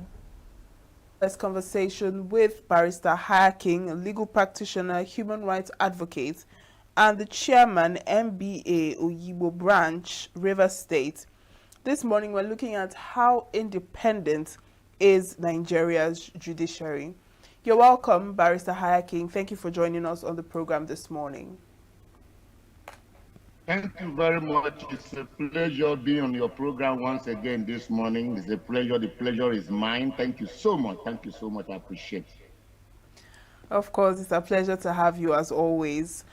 Now, first of all, let's look at why many Nigerians doubt the judicial independence. Why do you think that the perception has taken root that the Nigerian judicial institution is influenced by certain factors like political influence and other factors as well? It's very simple. I can tell you that the judiciary is not independent when it comes to political matters.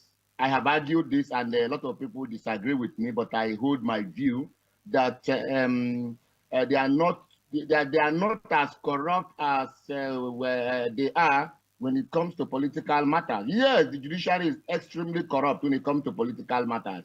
They are not independent when it comes to political matters. The reason is very simple. He who pays the piper dictates the tune. The politicians made the constitution in a way that they control the politicians. They tell them what to do and what not to do. And why will you blame a judge who was appointed by a politician above merit, who was appointed by a politician because he's the wife, or he's the son, or he's the brother, or he's the townsman? So that is where the problem lies. That is why the judiciary is not independent. So the problem is because of influence, because of political influence, executive influence. Let me use that word, executive influence. We are told the elementary law of government that everybody knows is that the three arms of government should be completely independent, that nobody should interfere with one another. But again, in Nigeria Constitution, the executive has all the powers. I've made this argument several places and several forums. Executive has all the powers. They control, they appoint, they pay salary, they promote, they do everything that a judge. And judges are human beings. They are human. They are lawyers first before they become judges. They are Nigerians before they become judges. So because of that, they are no longer independent, because imagine somebody appoints me now, influences my appointment as a judge, which I don't want to be anyway. And now I sit on the bench, and the person comes with a matter, is a politician. I will not shy away. I will not overlook it. I will look for a way, soft landing. That's actually the truth about it. So the executive, the constitution made the judiciary not to be independent. That is actually how I would put it. The constitution, because I know some of them that were appointed, some are my classmates, my senior, my friends that were appointed. Some of them are men of integrity. Some of them are very, very upright. Some of them are very, very good. But political cases, when political cases come to your court, you cannot tell the governor, for instance, or the president that calls you, I am interested in this matter. Or somebody calls you that the president or the governor is interested, and you say nothing will happen. That's the problem. So the problem is influence, external influence, what I call force majeure. These influence are beyond them. Force majeure. We have heard of judges who have been disgraced out of office for doing nothing, for refuse to take executive orders. We have heard them. CJN, judges, Court of Appeal judges. They have been disgraced and humiliated. Who will want his brother to be humiliated in that form? Who will want to be humiliated in that form? So you better do what they ask you to do. That's the truth about it. That's the truth about it. Executive influence has made the judiciary not to be independent. And unfortunately, these political cases are always in the front burner. They are always in the public view. So the public hear about it. The old woman selling hear about it. Imagine the old woman in the village. My mother, you tell my mother, the law says that this man, if he leaves his party and go to another party, he should leave that seat. My mother would say, yes, it's reasonable. My mother is not an illiterate anyway. She is a retired civil servant. He said, yes, he's an illiterate. And the next moment, my mother hears again, that same man, the court have said that he should not leave the seat, he should remain in the seat. My mother will not say, how manage? Let me not even use my mother who is literate. Let me use a village old man in the village. And the law, they have made a law in the village that in the village committee that anybody who wants to resign from the village committee must tell them why he's resigning. Now, the person resigned from the village committee and go and form another committee to challenge the existing one, and they expel him from the village committee. And suddenly, the chairman, another person comes again and says, no. And this is the precedent they have been following. Anybody that goes that way, they expel him. And they expel this man. Some other person come and say, no, reinstate that man. The man is reinstated. My mom, the village people, the illiterate people will be very, very angry. So that's actually what happened. That is why it looks as if the judiciary is extremely corrupt when it comes to all cases. I use the word extremely corrupt when it comes to political cases. But other cases, I can still give it up for the judiciary because we have gotten judgment on merit, we have gotten a rulings, we have argued our cases and gotten judgment. Let me tell you the fact. Let me tell you the truth. The truth is that it's difficult to bribe a judge because a judge is almost extremely contented. It's difficult for a private person to bribe a judge. Some of these influences we are talking about that these judges are overwhelmed with is not because of even money alone. It's because of patronage. It's because of respect. It's because of somebody has appointed you, somebody has helped you.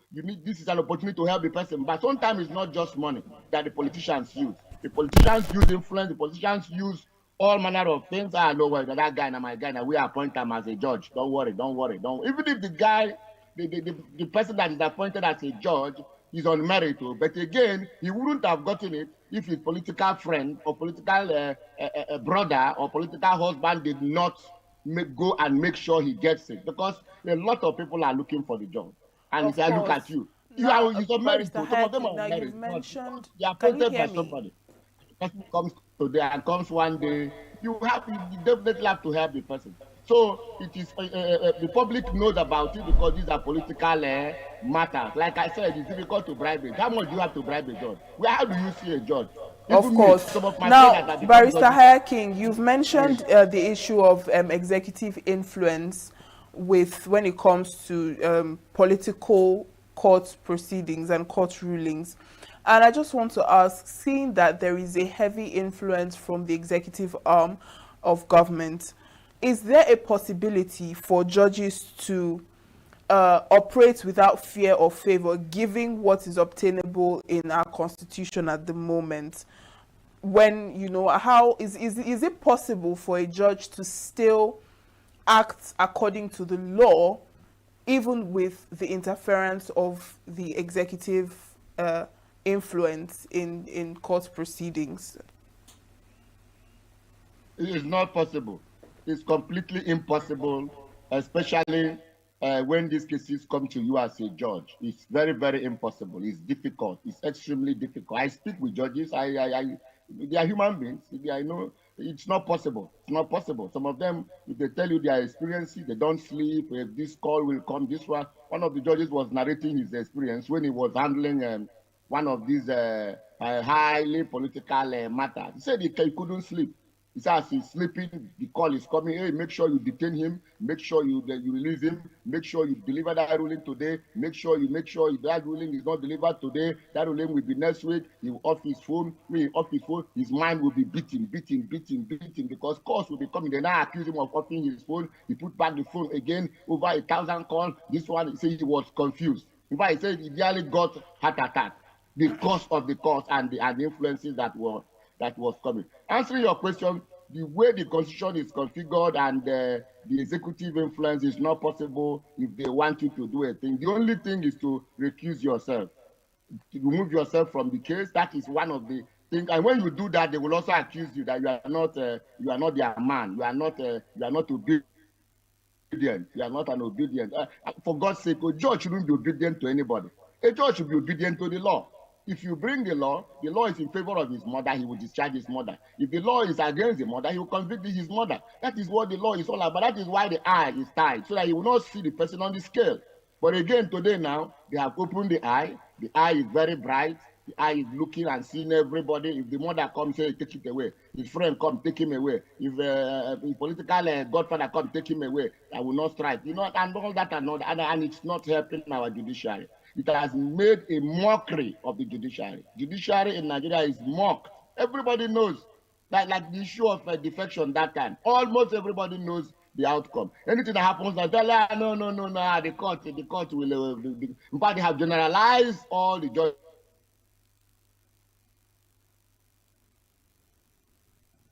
A judge, and for the acting judge, the governor or the president must choose or must take the most senior judge in the line of succession. Must take the most senior judge when it comes to the issue of acting judge. But immediately he wants to appoint a substantive judge, he can choose anybody. He can choose anybody. So why would he be like that way? That is one of the lacunas. And if I am judge number 5 on the list, and you leave my seniors 1, 2, 3, 4, and choose me number 5, why wouldn't I obey the governor? Why wouldn't I favor the governor? Why wouldn't I at least find a way of doing something for the governor who has just appointed me above 4 people? That's the point.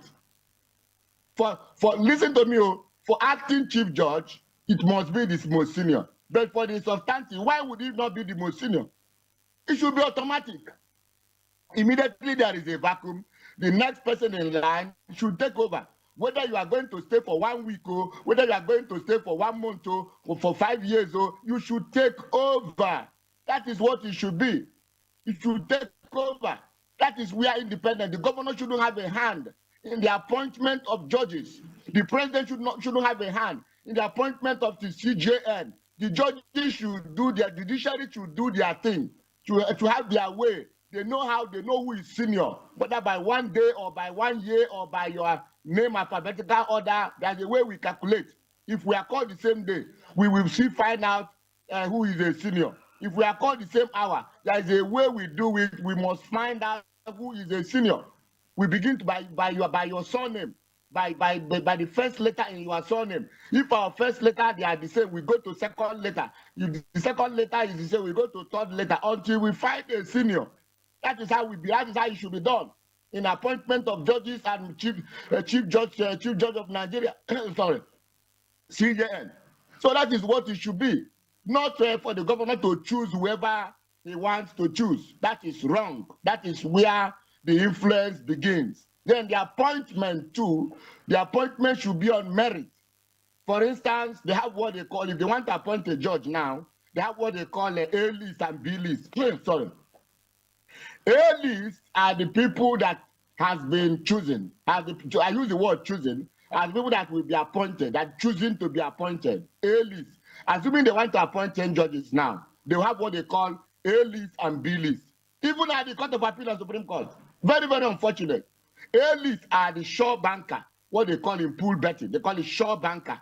The A list, they are the sure banker. Then they will now have from 11 to 19 to 20 again. And all of them will go for interview. Why? A list, once your name is on A list, you are a judge. But if your name is on B list from 11 to 20, then it's likely you may not be a judge. You may not be, in fact, it has never happened that they will go and take from B list. And I have challenged that situation. I said, why would you make 2 lists? Make just 1 list. We know that once these 10 people go, they are gone. They have been appointed. Not to make a list and B list. And these people will suffer, pay transport, psychological effect, and somebody will feel I did very, very well in B list. I did very, very well in B list.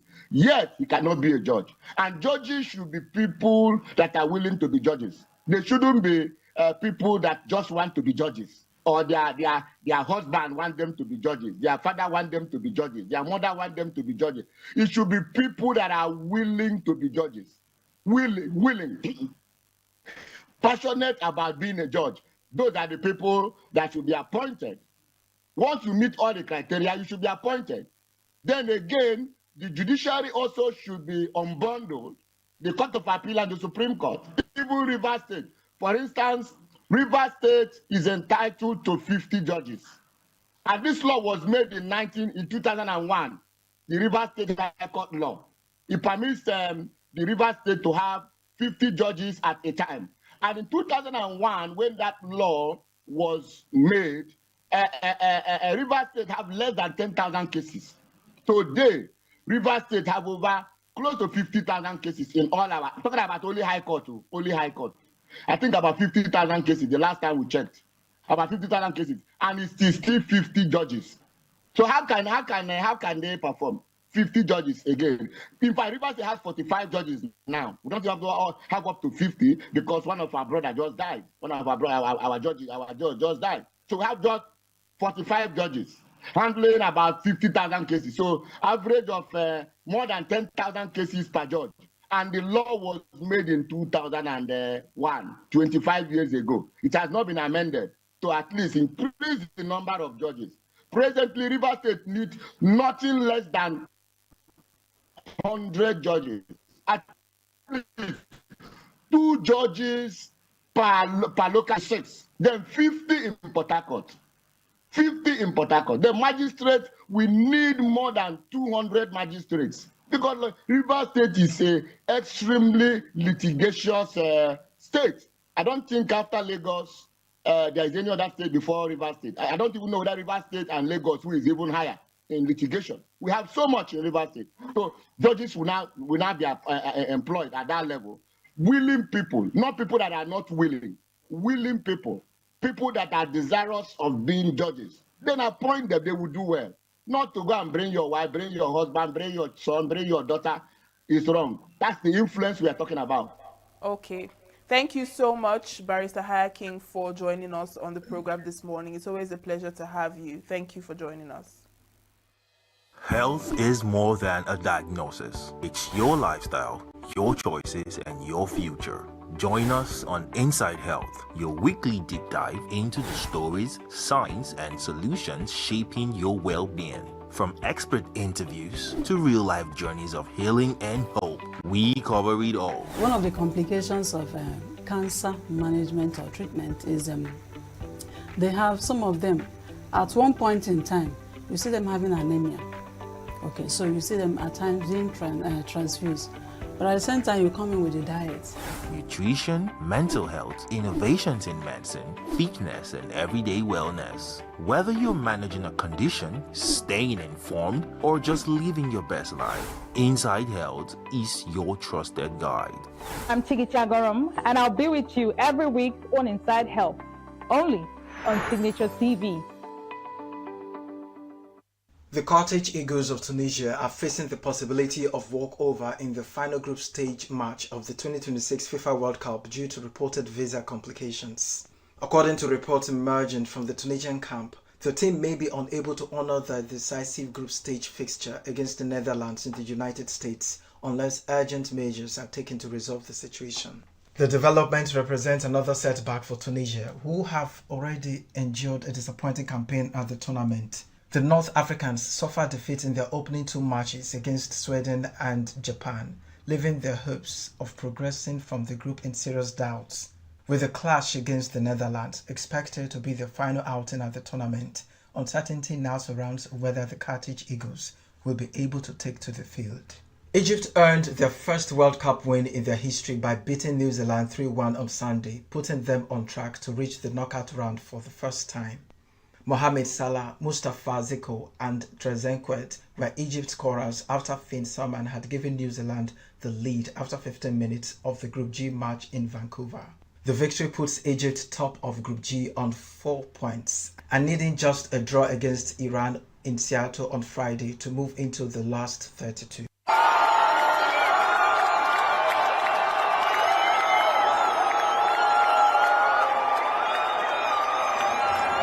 Iran frustrated 10-man Belgium in an entertaining goalless draw that leaves World Cup Group G wide open. Belgium were the favourites to win the game, but Iran's efforts were correctly seen played out. Belgium and Iran piled on the pressure in the second half.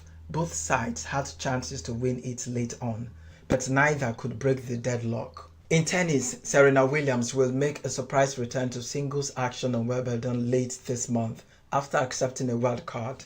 The 44-year-old has been given the final spot in the women's main draw, filling a gap left following the initial announcement on Tuesday. Williams has played 2 doubles matches since making her competitive return earlier this month after a 4-year absence. She has won the Wimbledon singles title 7 times, but remains 1 short of Margaret Court's long-standing women's record of 24 Grand Slam wins. Williams had already been given a wild card to play alongside older sister Venus in the Wimbledon doubles. In golf, for the second time in 4 years, Wyndham Clark has won the US Open. He went wire to wire as the leader at Shinnecock Hills to take home the national championship for the second time. A shaky front 9 on Sunday brought the rest of the field back into play, but Clark steadied the ship late.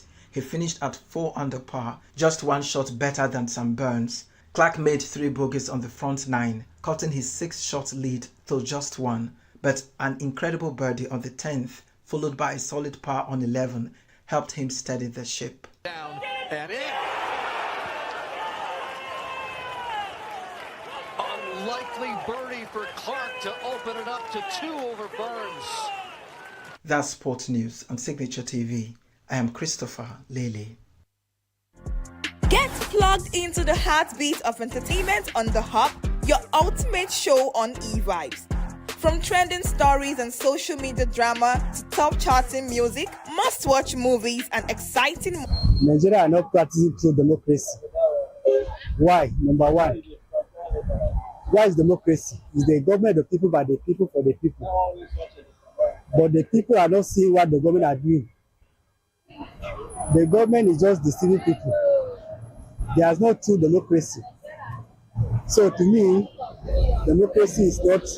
This celebration is not even worthy to be celebrated because things are getting worse and worse and worse. Instead of us to achieve, we are going down. Since you said we are practicing democracy in Nigeria, now look at the situation that we as a country we are passing through now. Come to security. Some days back, we were hearing of killings in Benue and Plateau. And you said you are practicing democracy, and up to now you have no plan for you to address all these issues that is happening on the Plateau and Benue. You can't say that is democracy. So seriously, to me, I don't think we are practicing democracy here in Nigeria. In my own way of understanding, we are not practicing democracy. We are not at all. Because what is happening is not in line with what we expect should happen in this country. After that June 12th election, being a successful election, but just that you know what happened. Presently, what happened is that these days we are not doing that same way we expect. What happened today is that the more you have powers and the more you are influential, that is the more you win election in Nigeria. Or you know how to manipulate, that is how you win election. To be sincere, democracy is not seen in the country practically. Because democracy, according to the definition, is a government of the people, by the people and for the people. People elected them. But I don't think from the legislative to executive are going by the wish or will of the voters or the citizens. If you compare Nigerian democracy with some other nations like South Africa, you can see a very clear difference. The democracy we are practicing, we will not get there in one day. Gradually, we are moving forward. Democracy, no matter how, is better than military regime. So, I supported democracy and the practicing may not be perfect now, but we get there. Nigeria's democracy is still going through a thickening problem. Honestly, I've been looking for an opportunity to air my view as far as this issue of democracy is concerned. It's a big shame. Despite where many countries who are democratic, they don't. This is not democracy in practice. This is not democracy in practice, just on paper. But I believe that with time, there is hope. There is hope, but just that we are not really where we got democracy from. This is not how it is done. We celebrate so-called criminals. You see criminals walking on the street. Is it democracy? They recycle them. Well, there is hope.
Health is more than a diagnosis. It's your lifestyle, your choices, and your future. Join us on Inside Health, your weekly deep dive into the stories, science, and solutions shaping your well-being. From expert interviews to real-life journeys of healing and hope, we cover it all. One of the complications of cancer management or treatment is they have some of them at one point in time, you see them having anemia. Okay, so you see them at times being transfused. But at the same time, you come in with a diet. Nutrition, mental health, innovations in medicine, fitness, and everyday wellness. Whether you're managing a condition, staying informed, or just living your best life, Inside Health is your trusted guide. I'm Tigiti Agorom, and I'll be with you every week on Inside Health, only on Signature TV.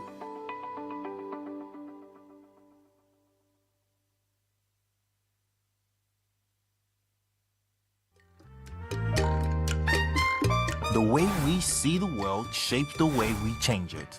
Gender isn't just a checkbox, it's a lens, one that helps us understand the world more deeply and act more fairly. Gender Perspectives, a program for those ready to see more, do more, and be more. Designed to challenge assumptions, ignite conversations, and build inclusive solutions across every sector of society. We are not, fighting the men. We are not saying we are equal in terms of rights. We're only asking they should recognize our existence. Join us on Gender Perspectives, showing every Saturday by 4 p.m. Repeat every Wednesdays by 5 p.m. and Thursdays by 3 p.m. Change begins with perspective. Let's widen yours.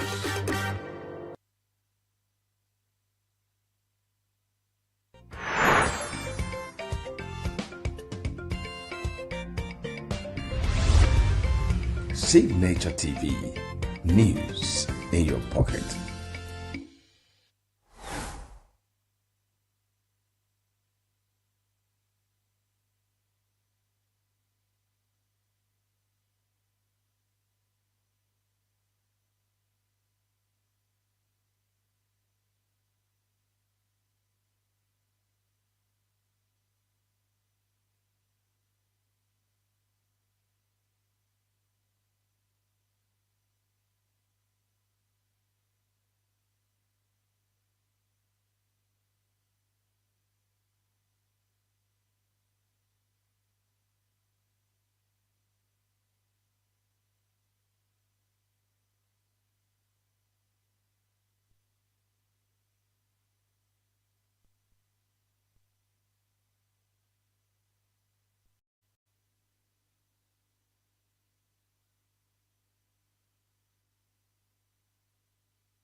Welcome back. Now we're joined on Zoom by Toyi Taiwo Ojo, a legal practitioner. We're looking at protecting children, women and the vulnerable against abuse and violence in Nigeria. Despite numerous policies and laws around the issue of abuse and violence, we still see that it is a major concern in Nigeria and it is constantly on the rise. Thank you so much for joining us this morning. Toyi Taiwo Ojo, it's a pleasure to have you on the program. It's a pleasure to be here. Good morning.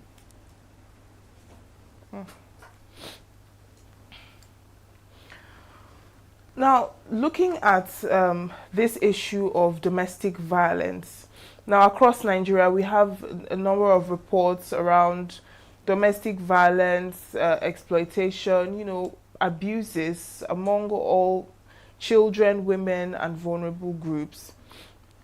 What does that say, in your opinion, about the level of state protection for vulnerable people in the country, particularly when there are a lot of laws that are supposed to protect them, but those laws are not being implemented?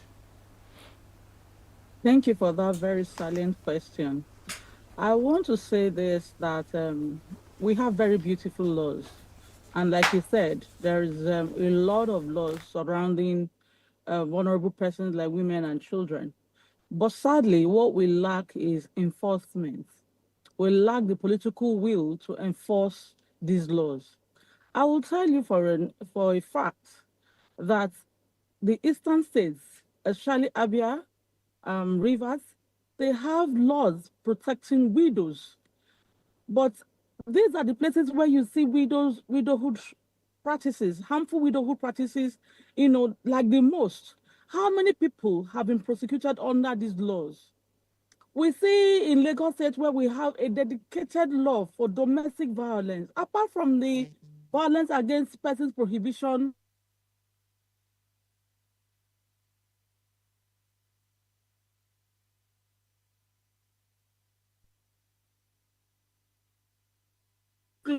but how many people have been prosecuted under these laws? It boils down to the fact that there is a lack of empathy. There is apathy towards these laws, and that is because our society still believes that women are properties. Our society still believes that women are chattels to be owned, and when you own something, nobody should question you on how you use your properties. That is the basics.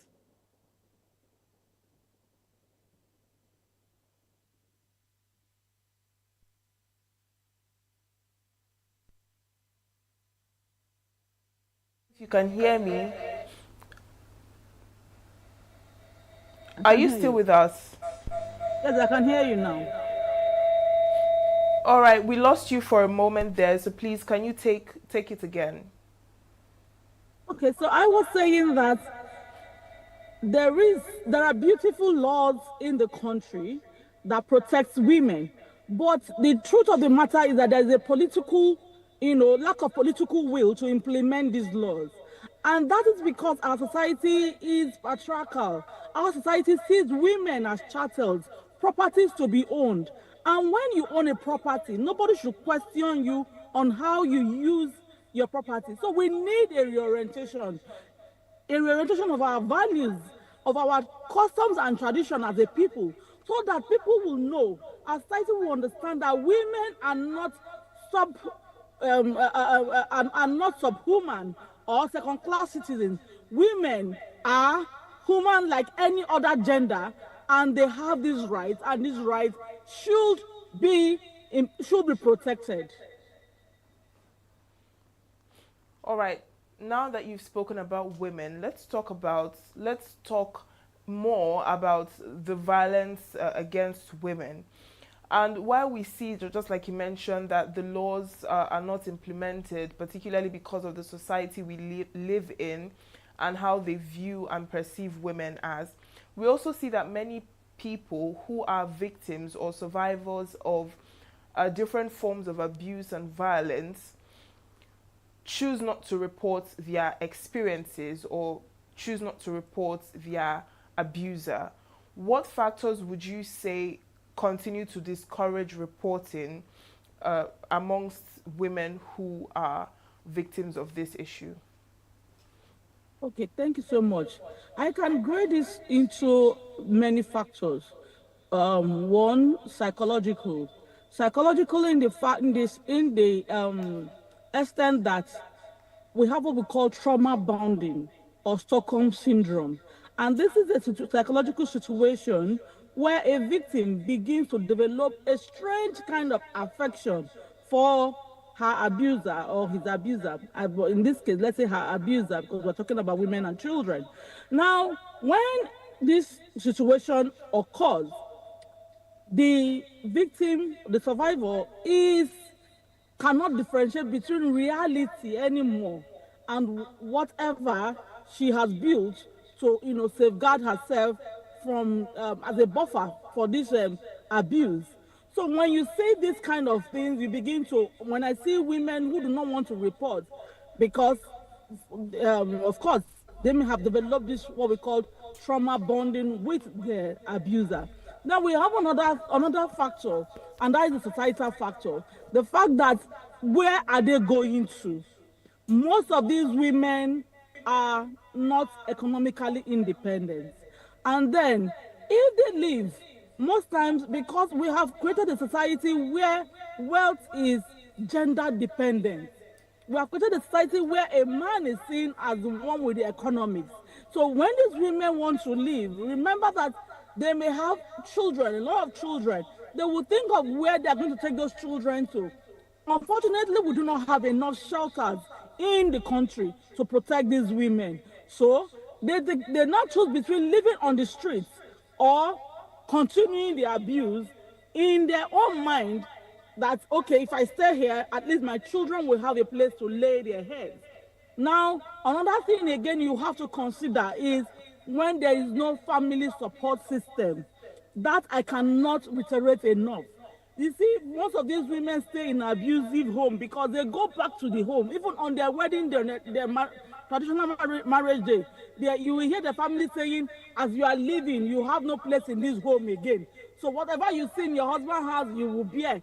So of course, most parents are saying it ignorantly, not because they hate their children, but because the society expects that the woman is married and she can never come back home to her parents. And in that mindset, they live.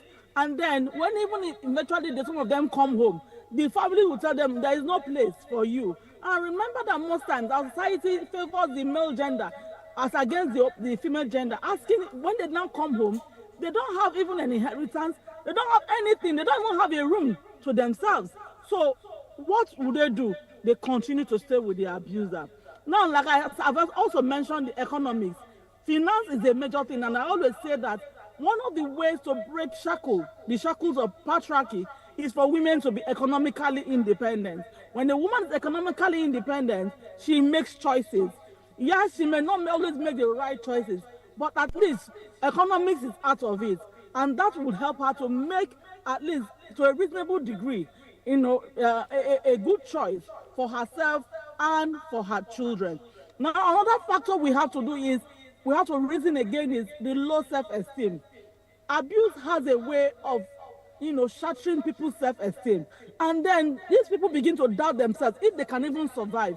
Because sometimes it's not even just the physical abuse, it is even the psychological abuse.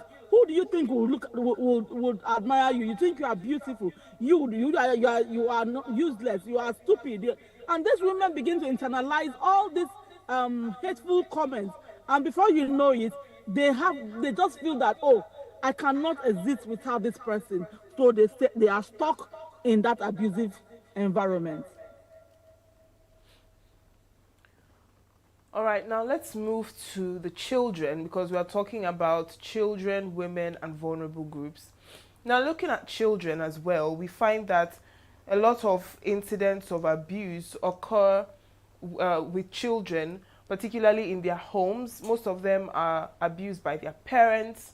Most of them are abused by their guardians or in schools or just places and spaces that are supposed to protect them.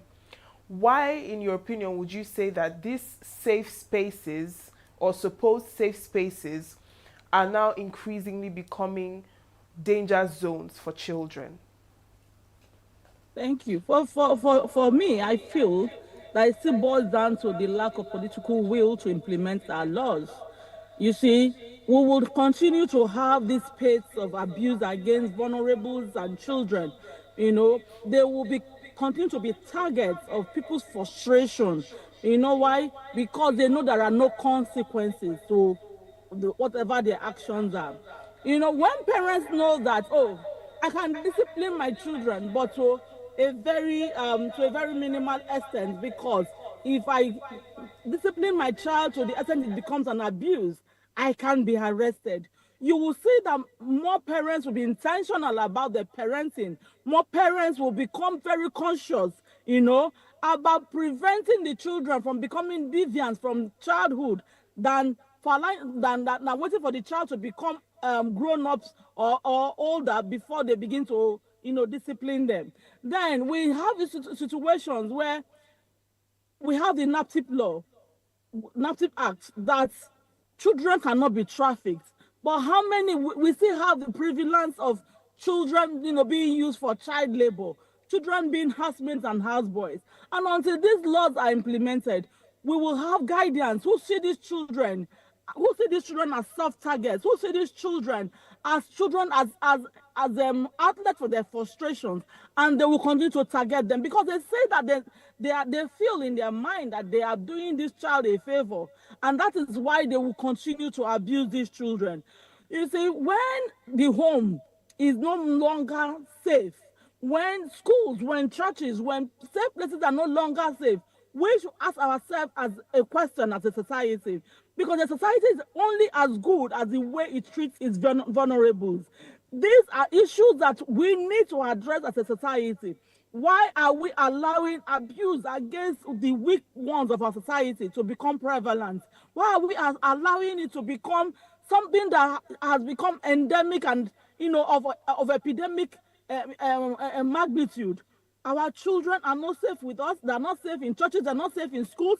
They're not even safe, in the society, because they are targets, and that is because why we as a people, we have a culture of what I call a culture of violence.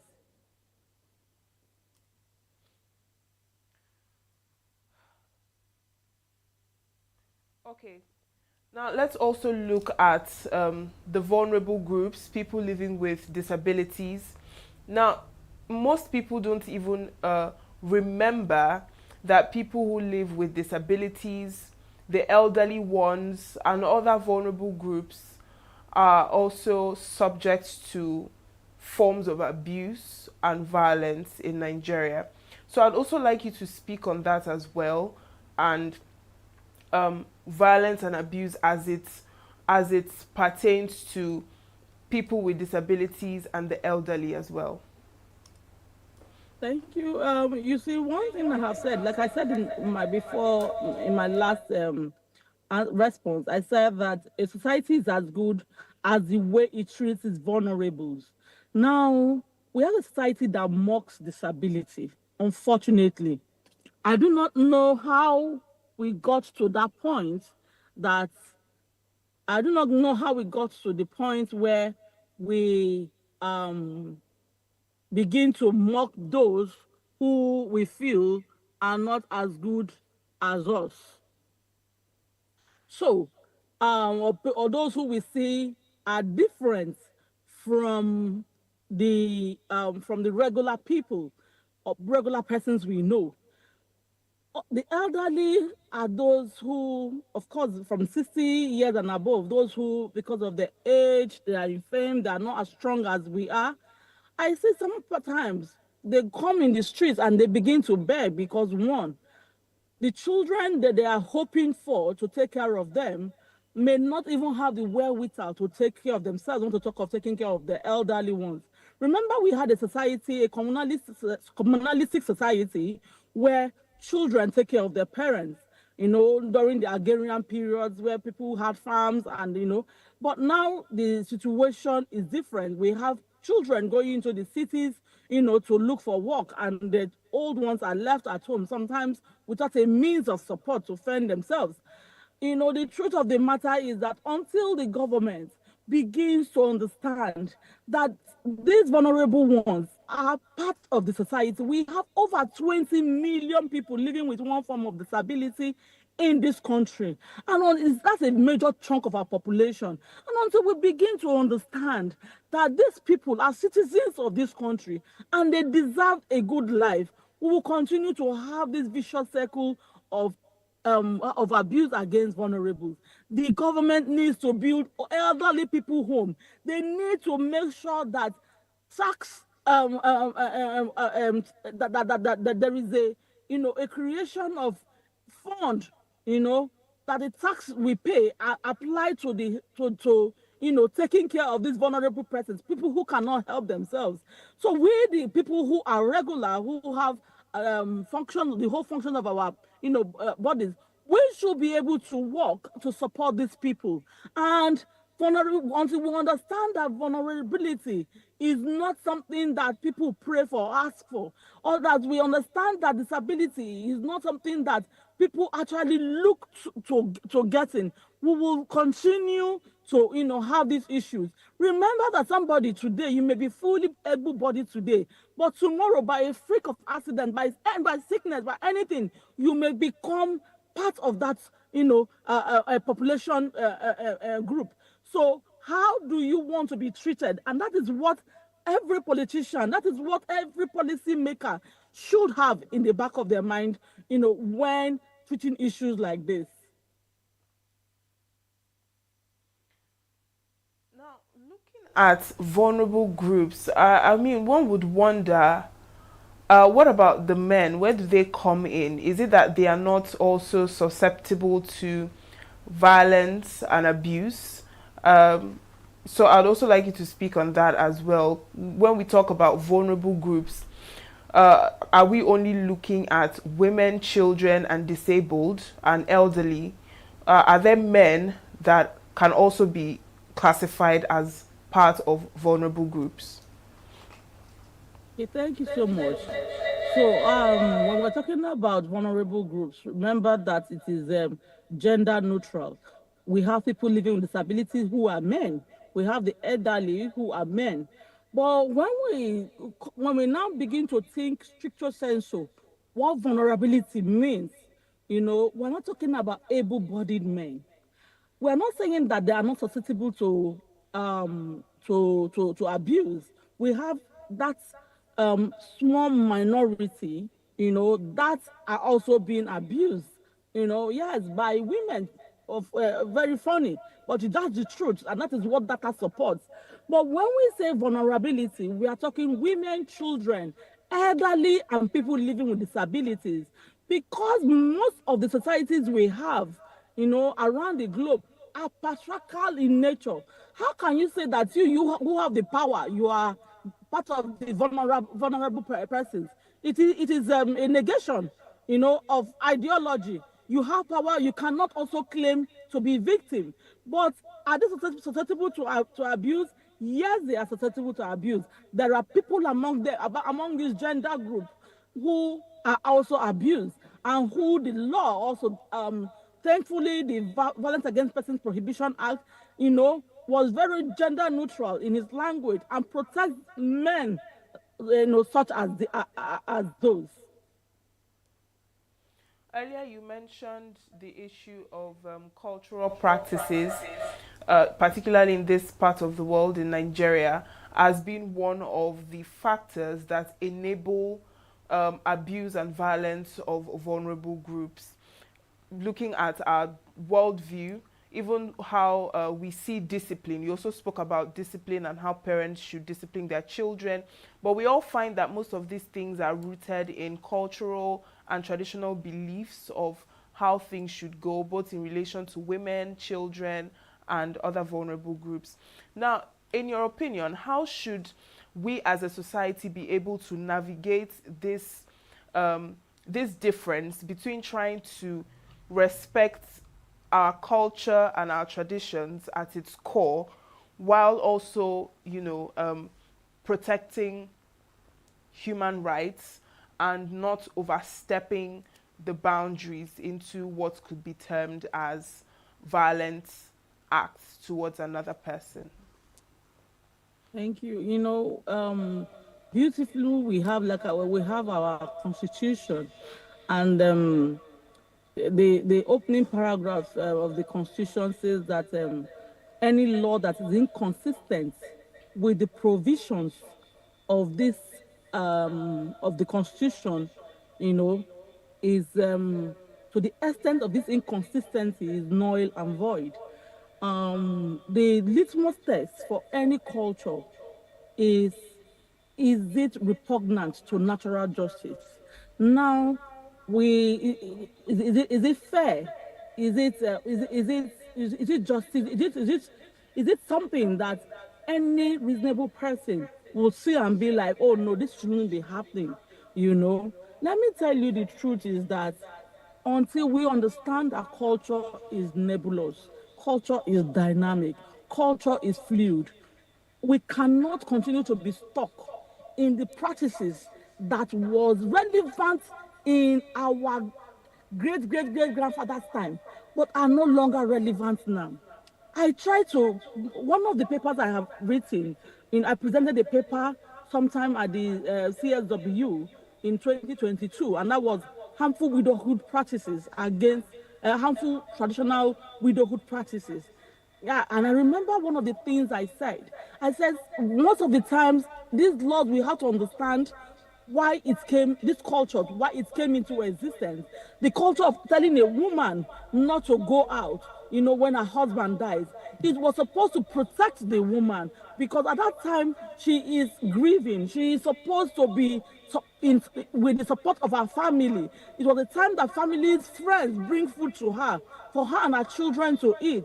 But as time goes on, we lost the essence of that culture. We lost the essence of that practice, and it became a time to punish women, a time to force women, to stay.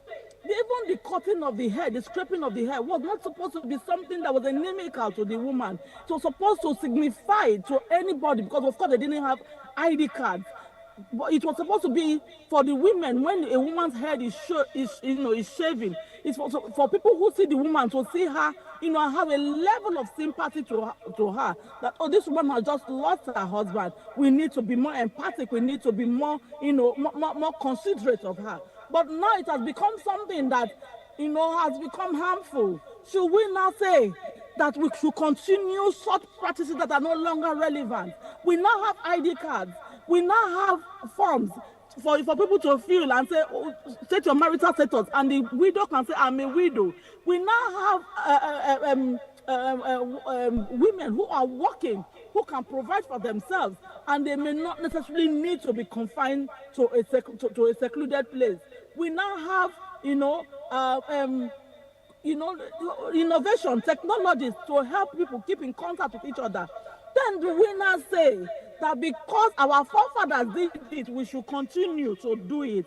It is not a culture that is set in stone.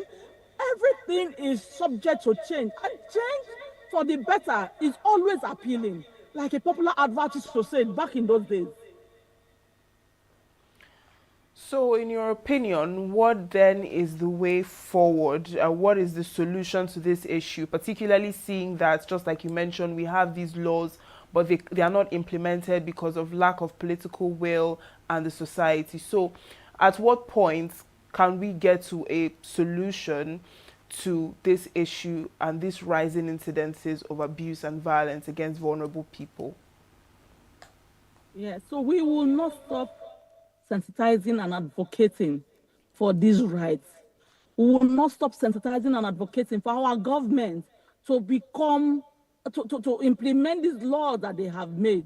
We will not stop advocating that government should be accountable for the powers we have given to them that they have failed to exercise.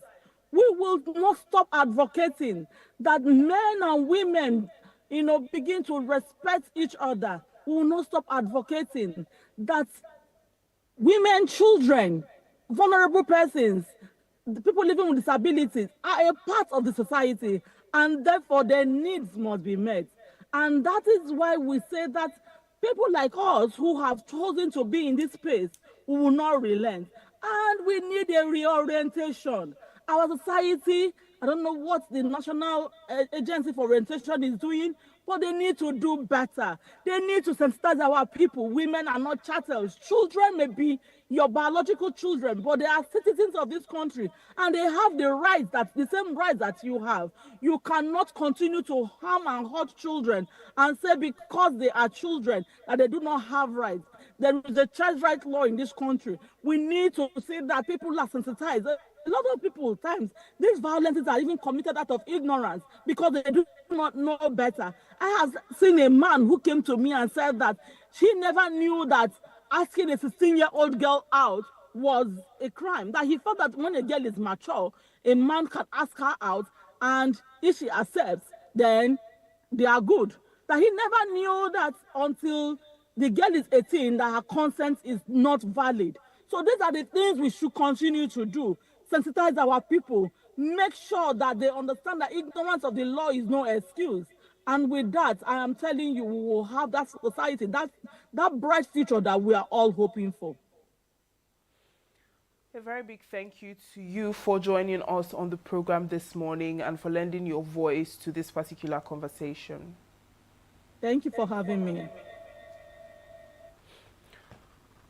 Toyi Taiwo is a legal practitioner, and just now we spoke on protecting children, women, and the vulnerables against abuses and violence in Nigeria.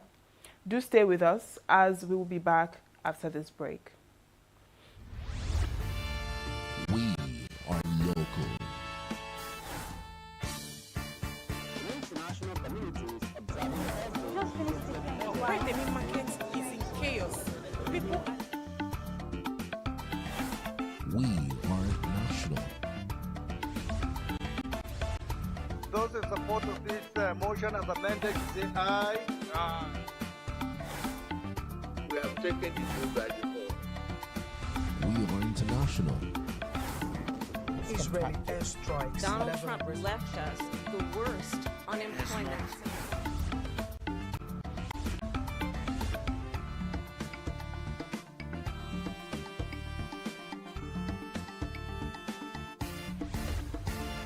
Signature TV, news in your pocket.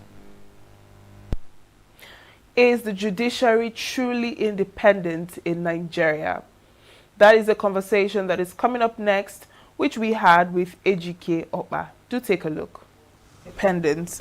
This time around, we're talking to Ejike Okpa, a global affairs analyst. Is the judiciary truly independent in Nigeria? You're very much welcome to the program. Thank you for joining us this morning. Well, thank you for having me. First off, I'd like to hear your thoughts. What is your opinion about the judicial system in Nigeria? Well, my opinion is that the judicial system in Nigeria is not independent.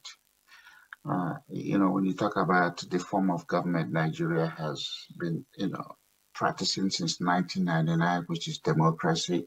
And the three anchors of it is the executive, the judiciary, and the legislature. Um, all those three work in tandem, not one beholden for the other, in order to make governance in a democracy effective and beneficial to the people. So when you look at that, and a judiciary in this case is when, citizens, even though Nigerians are more tribalistic, but let's for the sake of this conversation said, okay, Nigerians are pure citizens. So when you have issues either because of the constitution or business or community issues and you want to take it to court, when you do, the question is to be asked, who is guiding the judge? Remember, Nigeria is basically a bench warrant court. That is, they don't have jury. So it is whatever the judge decides is what you get. And then when you go to the appeal, level is the same thing. And so the governor or the chairman of the local, or the president can, literally tell the judge what I want. And oftentimes those judges are going to more than likely lean towards the person who appointed them, because Nigerian judges are appointed as opposed to US, at our state level and local level, those people are elected. So they run for office on judicial, candidacy, and then they have to express their judicial, philosophy, what it is they're going to do. Not that we have it perfect, but our judges don't behold to our executive arm of the government. From time to time, we see things that they, rulings that they make, and they say, oh, because they are influenced by, one party or the other. But 99% of the time, those judges are powerful and they are independent. So Nigeria doesn't have that independence, and that is why the form of democracy in Nigeria is more dictatorial as opposed to, more independent. Now, you've mentioned that Nigeria's judiciary is not independent. And in your opinion, why would you say that we do not have that independence in Nigeria's judiciary, seeing that the judiciary is supposed to be independent? Because of the nature of the appointment. In the states, who appoints the chief judge of the state is the governor. Who appoints the attorney general is the governor. So when they go in there, when those people are appointed, they are going to do the bidding of those people who appoint them, because the governor can remove them without cause. There's not a whole lot of judicial review. There's not a panel of judges that look at what other judges have done and either issue them a reprimand or, ask for them to be removed. Ultimately, it falls at the doorstep of the executive. In this case, the governor at the state level or the president at the national level. There's not much of any judicial function at the local government level. If you do, it's just basically customary court. So the structure of the Nigerian judiciary is very thin. It's not very complex. It's the same court that's going to try you for bankruptcy. It's going to try you for divorce. It's going to try you for election petition. It's going to try you for everything. It's a one-stop, judiciary. And so they have enormous power, and again, their power is they drive their power from the appointment they are given. Oftentimes, you could see the judges making visits to see the governor, and nobody questions that. In America, it's very, very difficult for a judge to go visit a governor, because when you do, you're going to have to disclose what was the nature of the visit and why did you have to go. So the independence, in our case, again, talking from my Texas experience, is that you have to maintain that firewall. You have to maintain the firewall between the appointed, the executive arm, the judicial arm, and the legislature. Nigeria is not there yet, and I don't know whether they're going to get there. But in name, Nigeria say they're democracy, but they're actually a dictatorial system of government because, it's a waterfall type of government. Whatever the governor says happens, whatever the president says happens. There's no pushback, there are no challenge, there are no constitutional ways to challenge what they've done and be successful in reversing what they have done. Say about the balance of power we have in our arms of government, seeing that the executive highly influences what happens in the judiciary? Again, it's the same thing, let me say it in the Igbo sort of dialect. Okuko Adish is only nearly umbrella in the rainy season. The chicken doesn't forget the farmer that, gave it an umbrella in the rainy season. So, or during the rain. So that's what you get. The balance is imbalanced. The balance favors the executive. And so you're never going to get that comfort. You're never going to get that level of satisfaction as long as somebody, again, I have said it many times, Nigeria is ruled, by 1+36. They are, they are the placeholders. They are the ones that call the shots. Nobody else can change them, so the judiciary is weakened because of the structure of the government and the way they get their money. I think even their own budget allocation comes from the state. It's not like them, their money comes to them, independent of the state approval. They get it. And then the other things that the governors do, even at this federal level, is that they buy them houses, they buy them cars, they give them gifts. When people do all those things for you, that's what we call the Greek gift. When you get all those things, you're not going to turn around and be antagonistic to whomever appointed you, even when you know that what they're doing is wrong. So with the judiciary, I mean, the lawmaking part of it, which is the assembly or the national, the state assemblies or the national assembly, can be excused. But the thing is, when those laws are made, who interprets the law, and how is that interpretation of the law favors, what Nigerians have to deal with. In case somebody takes your land or the governor say, I want your home to be demolished, and they go and do it, what is your recourse? Okay, you go to court, which court? And which judge is going to listen to it? And what are they going to tell you?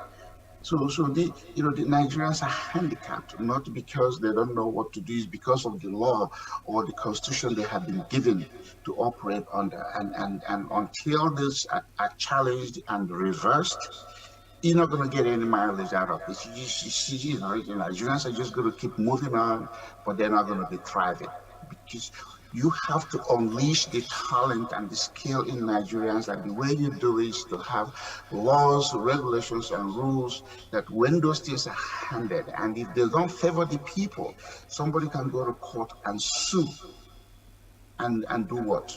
And get a ruling that's either is good for them, or they can appeal it. You look at the election, look at the election petitions. When things happen, oftentimes it takes forever. The judges make a ruling, and then the governor, whomever wins, comes back and says, okay, my term has to start from this time. It shouldn't be that way. When I ran for mayor in Dallas and I wanted to run, and they said, oh, you can't, I wasn't qualified, I didn't meet the requirement, I sued them. I didn't have to go to the governor. I didn't have to go to I went to a lawyer who filed a suit at the federal level, and because the election has it's a time-sensitive exercise. So a hearing was called immediately, and I won. I wouldn't have done that in Nigeria. It would have been a drag. It would have gone on forever. And then, even if I get a ruling I want, the other people would have been elected. So the judiciary has to be a firm institution that is independent of everybody. And they have to be the ones leaning towards making people believe that, okay, I can live with this. But when it is like, I don't know, I can't even sue the man, or even if you go to court, the judge will not tell you, why are you suing this man? I have witnessed it. Sometimes when I visit Nigeria, I just go to, I sit in the court to see how things happen. And I was like, oh my goodness, stuff like this happens. The judge will tell you the person suing Do you know why are you suing this man? Do you know who this man is? I have seen cases where a judge stood up to greet a son and begin to tell everybody in the court, oh, this man, without this man, I wouldn't be a lawyer, a judge. Oh, excuse me. But again, people in Nigeria are mostly victims of limited environment. They have no reference point. They can't compare it to anything. So they accept it. Everybody's as good as the environment they live in. It has nothing to do with your education. It's more about the exposure. And if you're exposed to something, are you willing to even come home and compare and contrast? You can't if the system that you want to improve on is already handicapped, is already structured in such a way that you can succeed. Now, one of the major arguments or discourse is about the judiciary's involvement or interference in political matters. I'm talking election disputes, party leadership battles, internal party wranglings, and all of that. And if the judiciary should be a party to it or not. What do you think about that? The judiciary should be like the last, is the last hope for humanity. I.e., when the legislatures pass the law and the executive is, or try to enforce it, and there's a collusion, there's a conflict, then the judiciary should be where, those people who are aggrieved have to go to seek redress.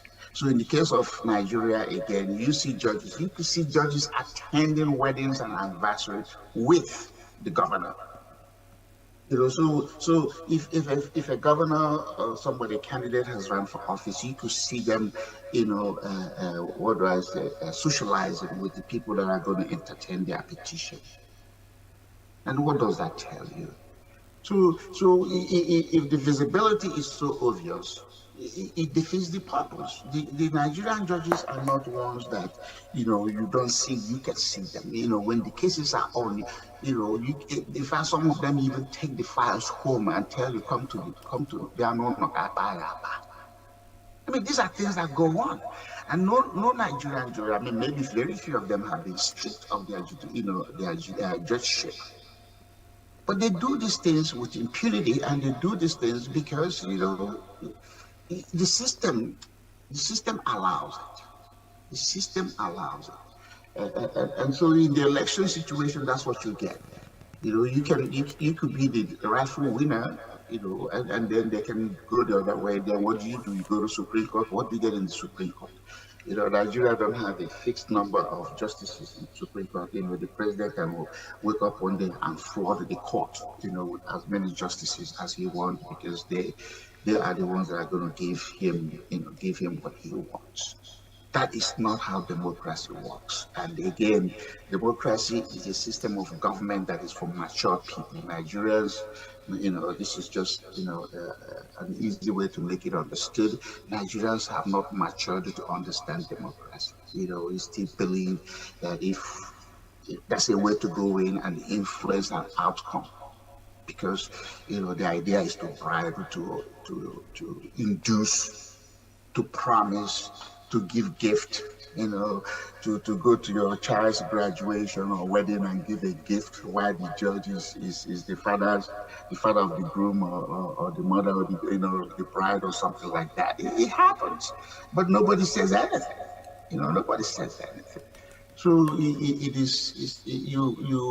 best just believe, okay, nature is going to take care of it. Nature don't take care of anything the human being is not willing to do, especially those things the human being is entitled, to do.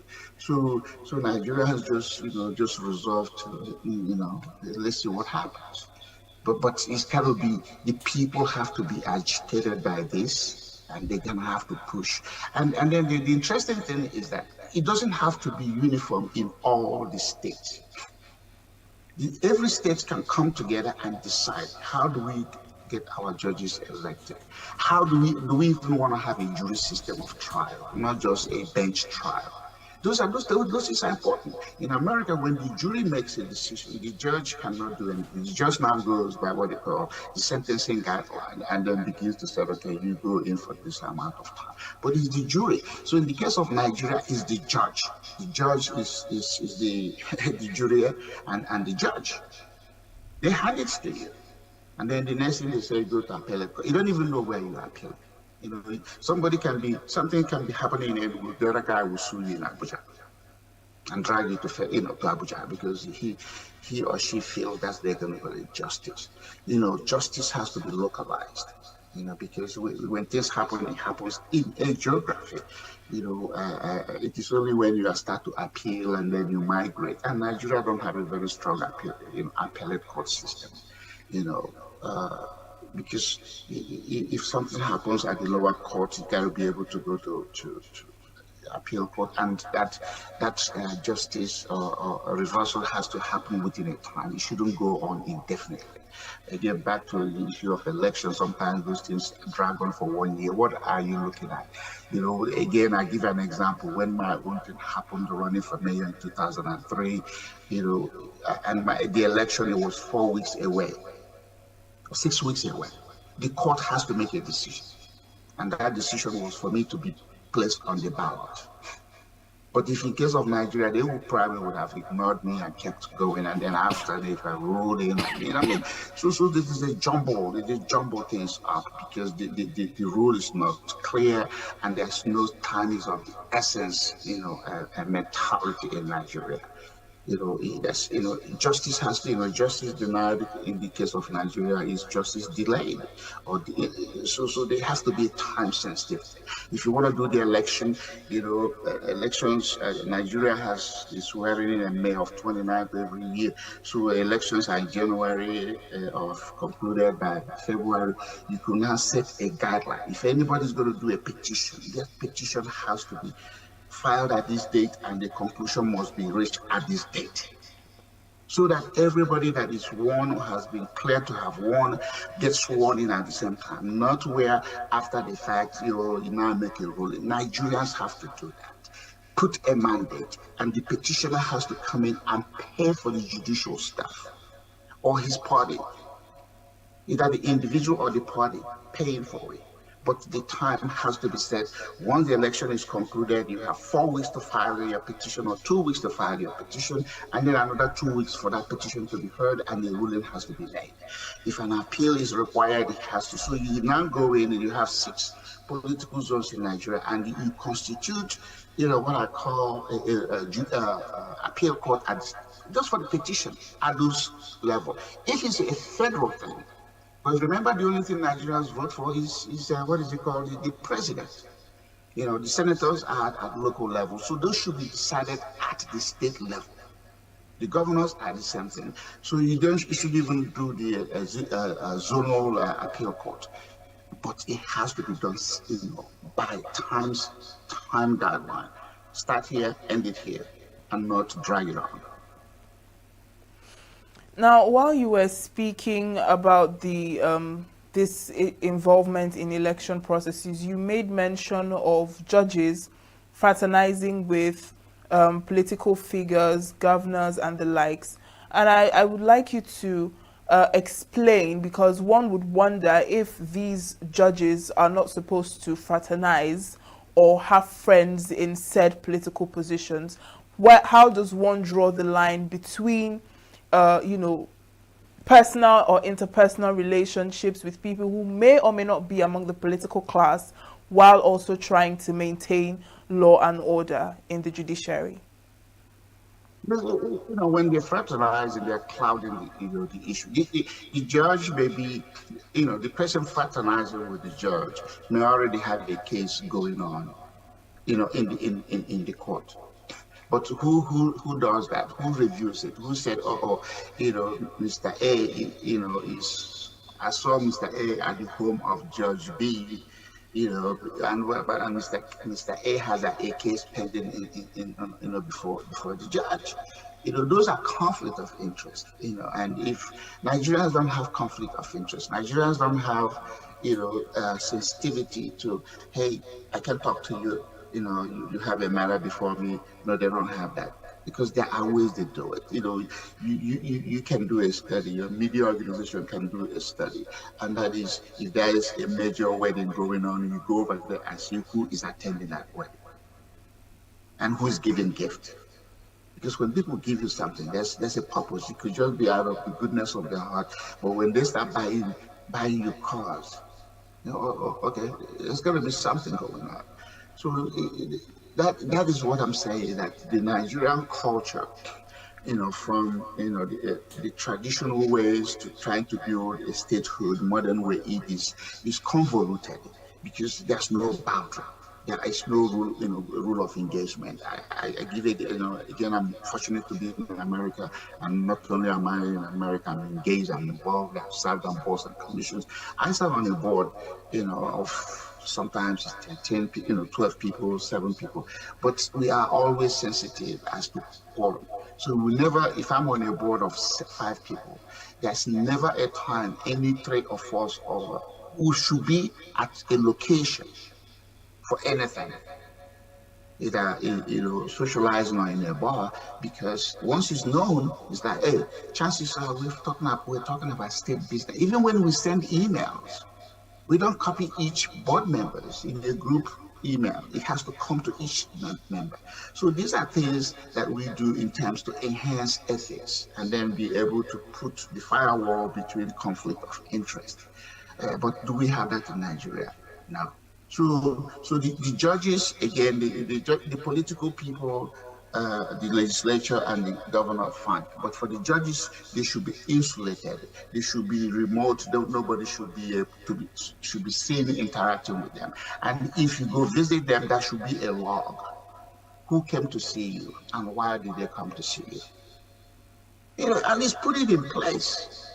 And then maybe they pull back. But if you don't put it in place, it's more like animals, roaming in the wilderness. You're just going to do whatever they want. So rules are to better society. But in the case of Nigeria, there are no rules. The rules oftentimes are made up as you go. And then it creates that conflict. There's so much conflict in Nigeria, and those conflicts create confusion, and that's the thing that undermines the credibility of democracy. Democracy does well when the 3 arms of it are separated. They only collaborate after a rule has been agreed on. But until that, they're supposed to be independent, not to oppose each other, but to be fair, objective, and make sure there's equity in what it is they're doing. The judiciary in Nigeria don't give you equity. They just give you a ruling that suits what somebody has told them to do. Right, and seeing that this judiciary is an important part of our democratic system, you also mentioned something about Nigeria not being mature enough to practice democracy. What do you mean by that? So, maturity requires, being restrained, understanding boundary, knowing not to cross those boundaries. But in Nigeria, there are no boundaries. They said that the governor if the governor is going to somewhere, an event, you look at the motorcade that follows him, and in that people that follows him, you go look at who are the people, their titles, and what it is that's. And when they come to your home, you're the one having the wedding or whatever you're inviting the governor for. They will overwhelm you. So the governor's entourage takes over your own wedding. So your private event becomes a public event because you happen to have a senator, a governor, a president attending. Come on, I mean, you don't have to be sophisticated in thinking to know that that shouldn't be the case. But since there are no rules, when you tell Nigerians, what rule have I broken? I'm paying homage. Haven't you heard the use of the word homage? Yeah, let me go pay homage to the governor. Let me go pay homage to the judge. And so that's where the maturity factor comes in. It's not because of time. It's just Nigerians are not very cognizant of what it is they do, that they may have an appearance of undue influence. They do it in your face because what are the consequences for bad behavior in Nigeria? No, no. What's the consequence when the people that are stealing from you, they go to church and the pastor is put them in the front row and pray for them, and everybody comes out to embrace the person? Come on. There's no shame in the game, like we say in America. They just play the game because they know they have the referee, and the referee is going to call the game in their favors. So democracy is for mature people, and is for people that respect boundaries and have recourse. Was recourse for an action, and the best recourse for an action is the court. Is the court. And when the court is not independent, then you might as well have a military rule. You might as well just do it as you go along, because nobody's protecting your interests. Your civil rights are violated, your property rights are violated. When Nnamani was there, didn't Nnamani from time to time wake up and go and demolish people's house? Has anybody ever stopped him? Has anybody ever sued him? And then you have this clause in the Nigerian constitution that says, the governors have immunity. When you give them that immunity, they're going to become, the hammer, and they have the nail, and they will not hesitate to nail you. So that if you want to start to sanitize the Nigerian democracy or Nigerian system of government, you remove that immunity, so that the governor can be sued, the governor's action can be questioned. But if you question it, you have to go to the judiciary that is independent. And maybe they should even consider this election of judges. Let them run for the office. Let them campaign on what it is they're going to do. And it should even be on a political party basis. In Dallas, in Dallas, city of Dallas, when you run for office, you run on your own individual qualities and character, not because you are affiliated to a political party or being a Democrat or being a Republican. Because we believe we need to remove politics, at our municipal level. So these are things that can be copied and pasted, but Nigerians can copy. But the thing is, oftentimes they don't have the will to paste.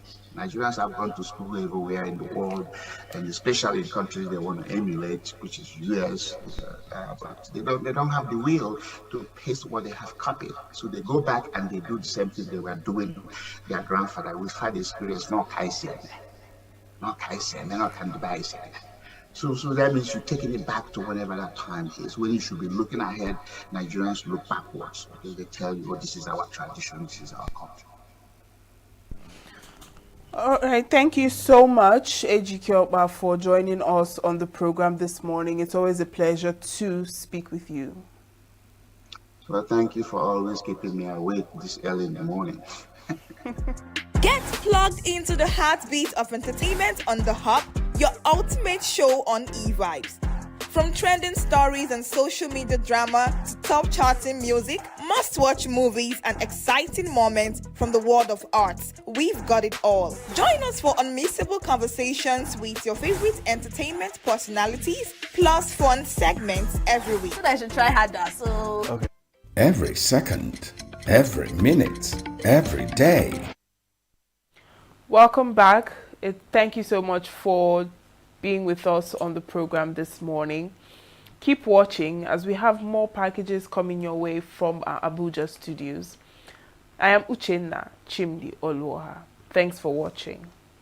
Every second, every minute, every day, news is breaking, events occur, and there are new developments. At Signature TV, we follow these stories objectively, bringing all sides without bias, explaining the complex issues, breaking down the numbers, and investigating the issues behind the news. Anywhere and everywhere, near or far, wherever the news is, we will be there. Signature TV. News in your pocket.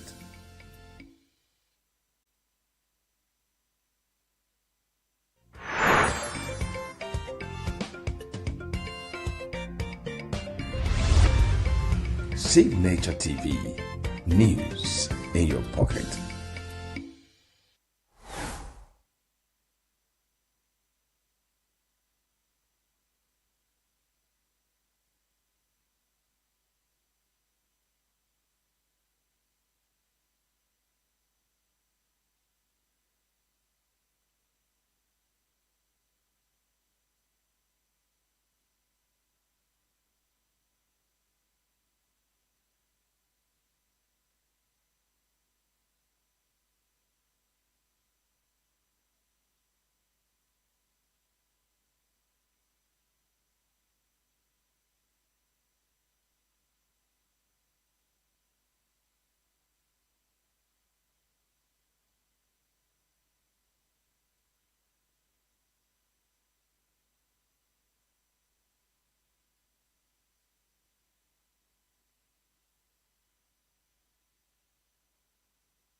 To Signature Morning, this beautiful, cool, but rainy morning in the Federal Capital Territory, Abuja. My name is Mwabos Njoko, and this is Signature Morning.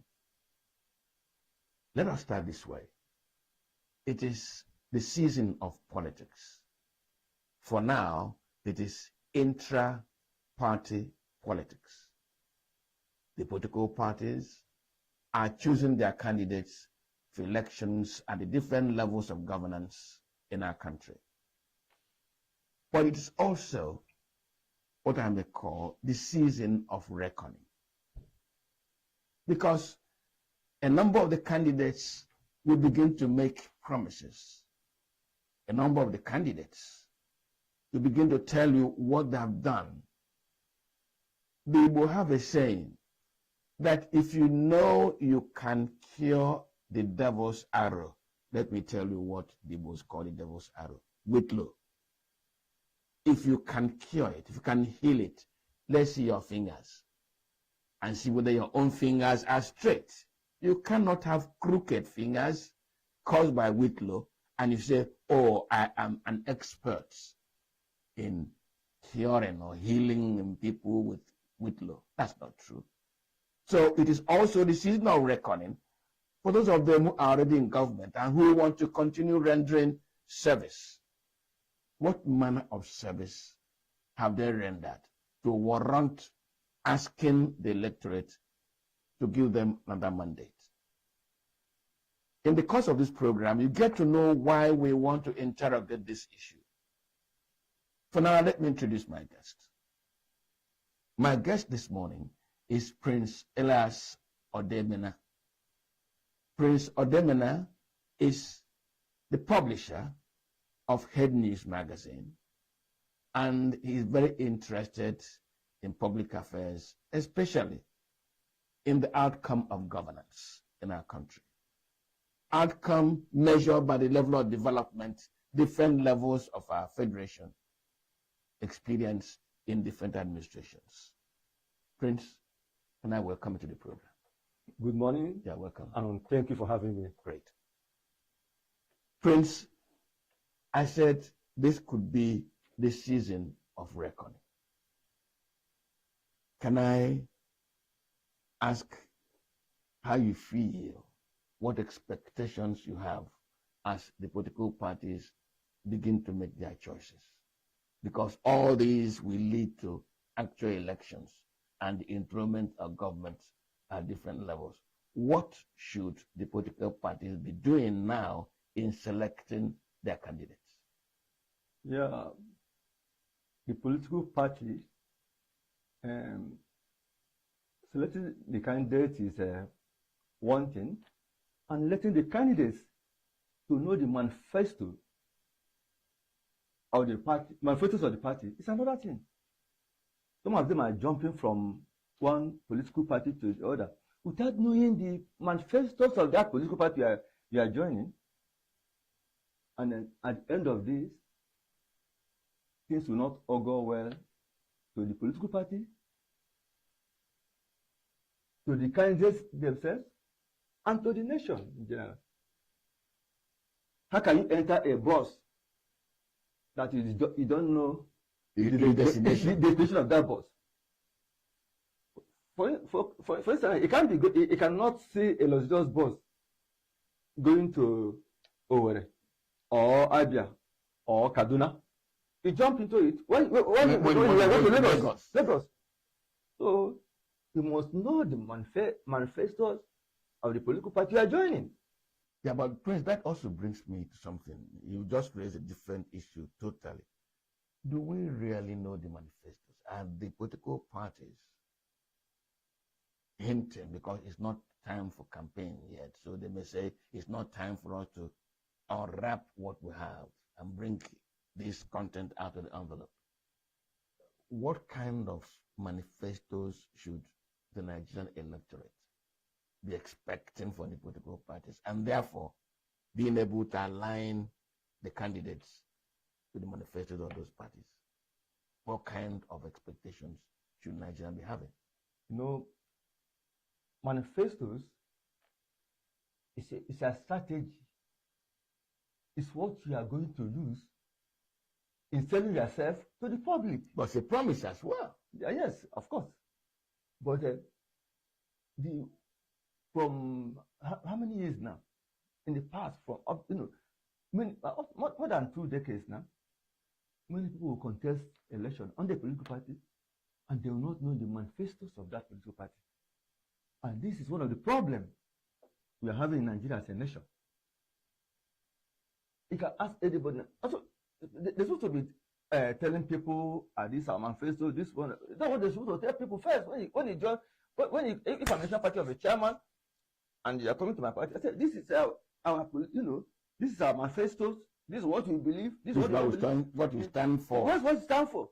Then, during the campaign, then it starts to break those things down, telling it to the people. But then, we have hazardly tell people during the campaign, this is our manifesto, without the candidates themselves being knowing or being convinced that they can deliver on those manifestos. Okay, Prince, that is our expectations from the political parties. But this conversation this morning is being rooted in the subnationals. And I'll tell you why I want to root this conversation in the subnationals. The president, Bola Ahmed Tinubu, has on more than 10 occasions said that his government is generating more revenue than any other government in recent history. And that his statement has been supported by virtually every other state governor in this country by admitting that they are getting much more money than they have ever gotten before. Every time you and I and some of our other colleagues sit down to do analysis of the outcome of governance and all that, we seem to focus our attention on the federal government. Whereas if you look at the quantum of money going to now to the states, the state governments ought also be held to account. Now, a number of the state governments will be having their final, this is their last tenure. This is after May of next year, they are gone and gone for good. But some of them want to continue. Is it not time we began asking questions? If you want to continue, tell us what we accomplished. Since you are getting much more money, show us, as you will say, show us your hand. Is it not time? Yeah.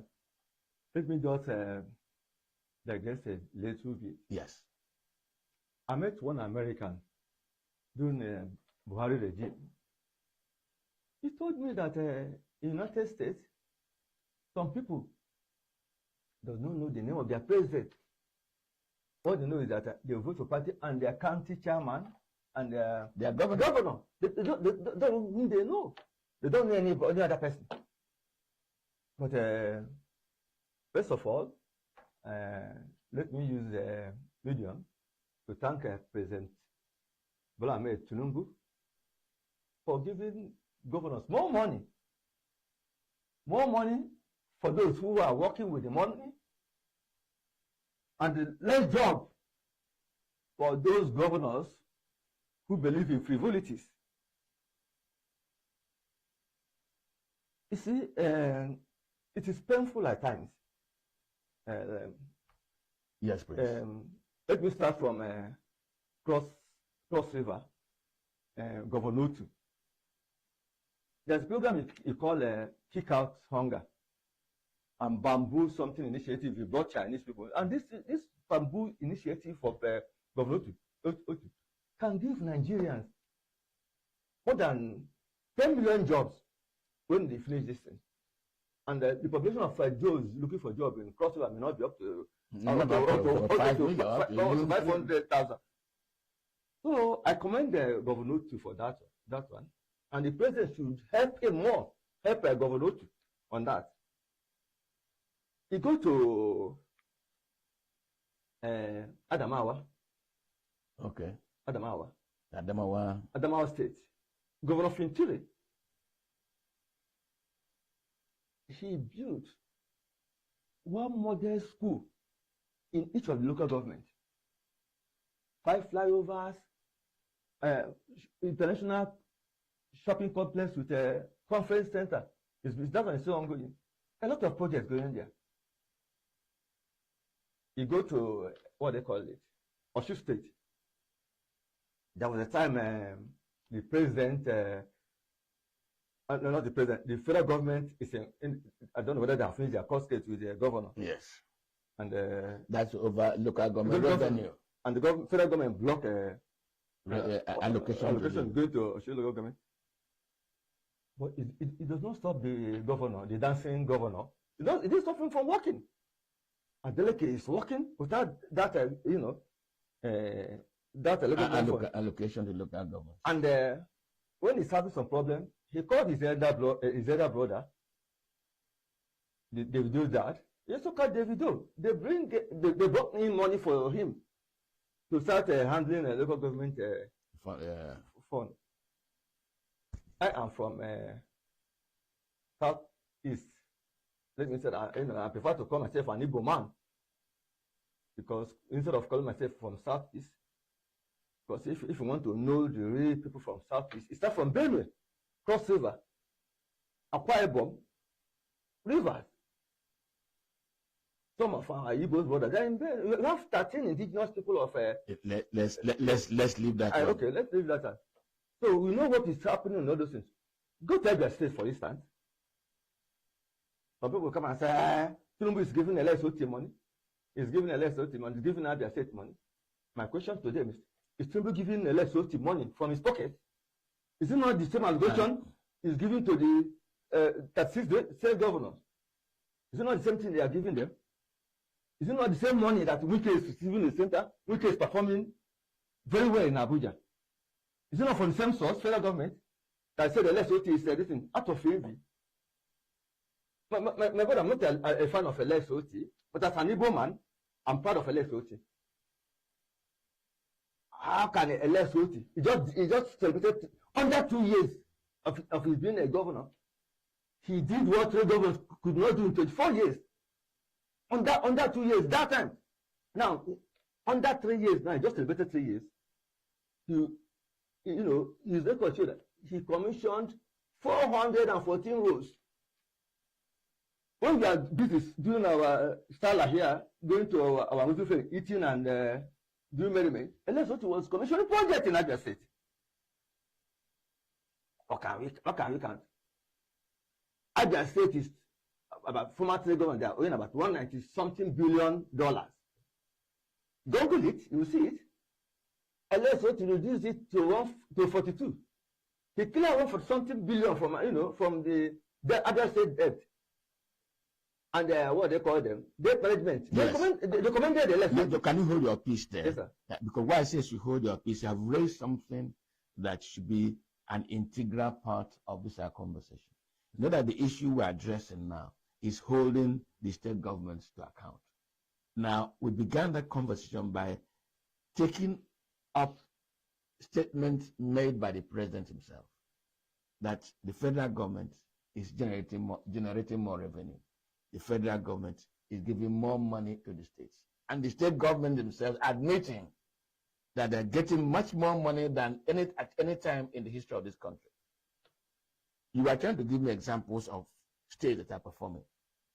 But permit me, I'm going to give you the list of the 10 most indebted states in Nigeria. And I ask you whether it is not a contradiction. Lagos state government is owing 2.65 trillion naira. Is debt. These statistics are from the Debt Management Office. Kaduna is owing 1.03 trillion. Rivers State government is owing 641.29 billion. Edo, 596.9 billion. Ogun, 491.28 billion.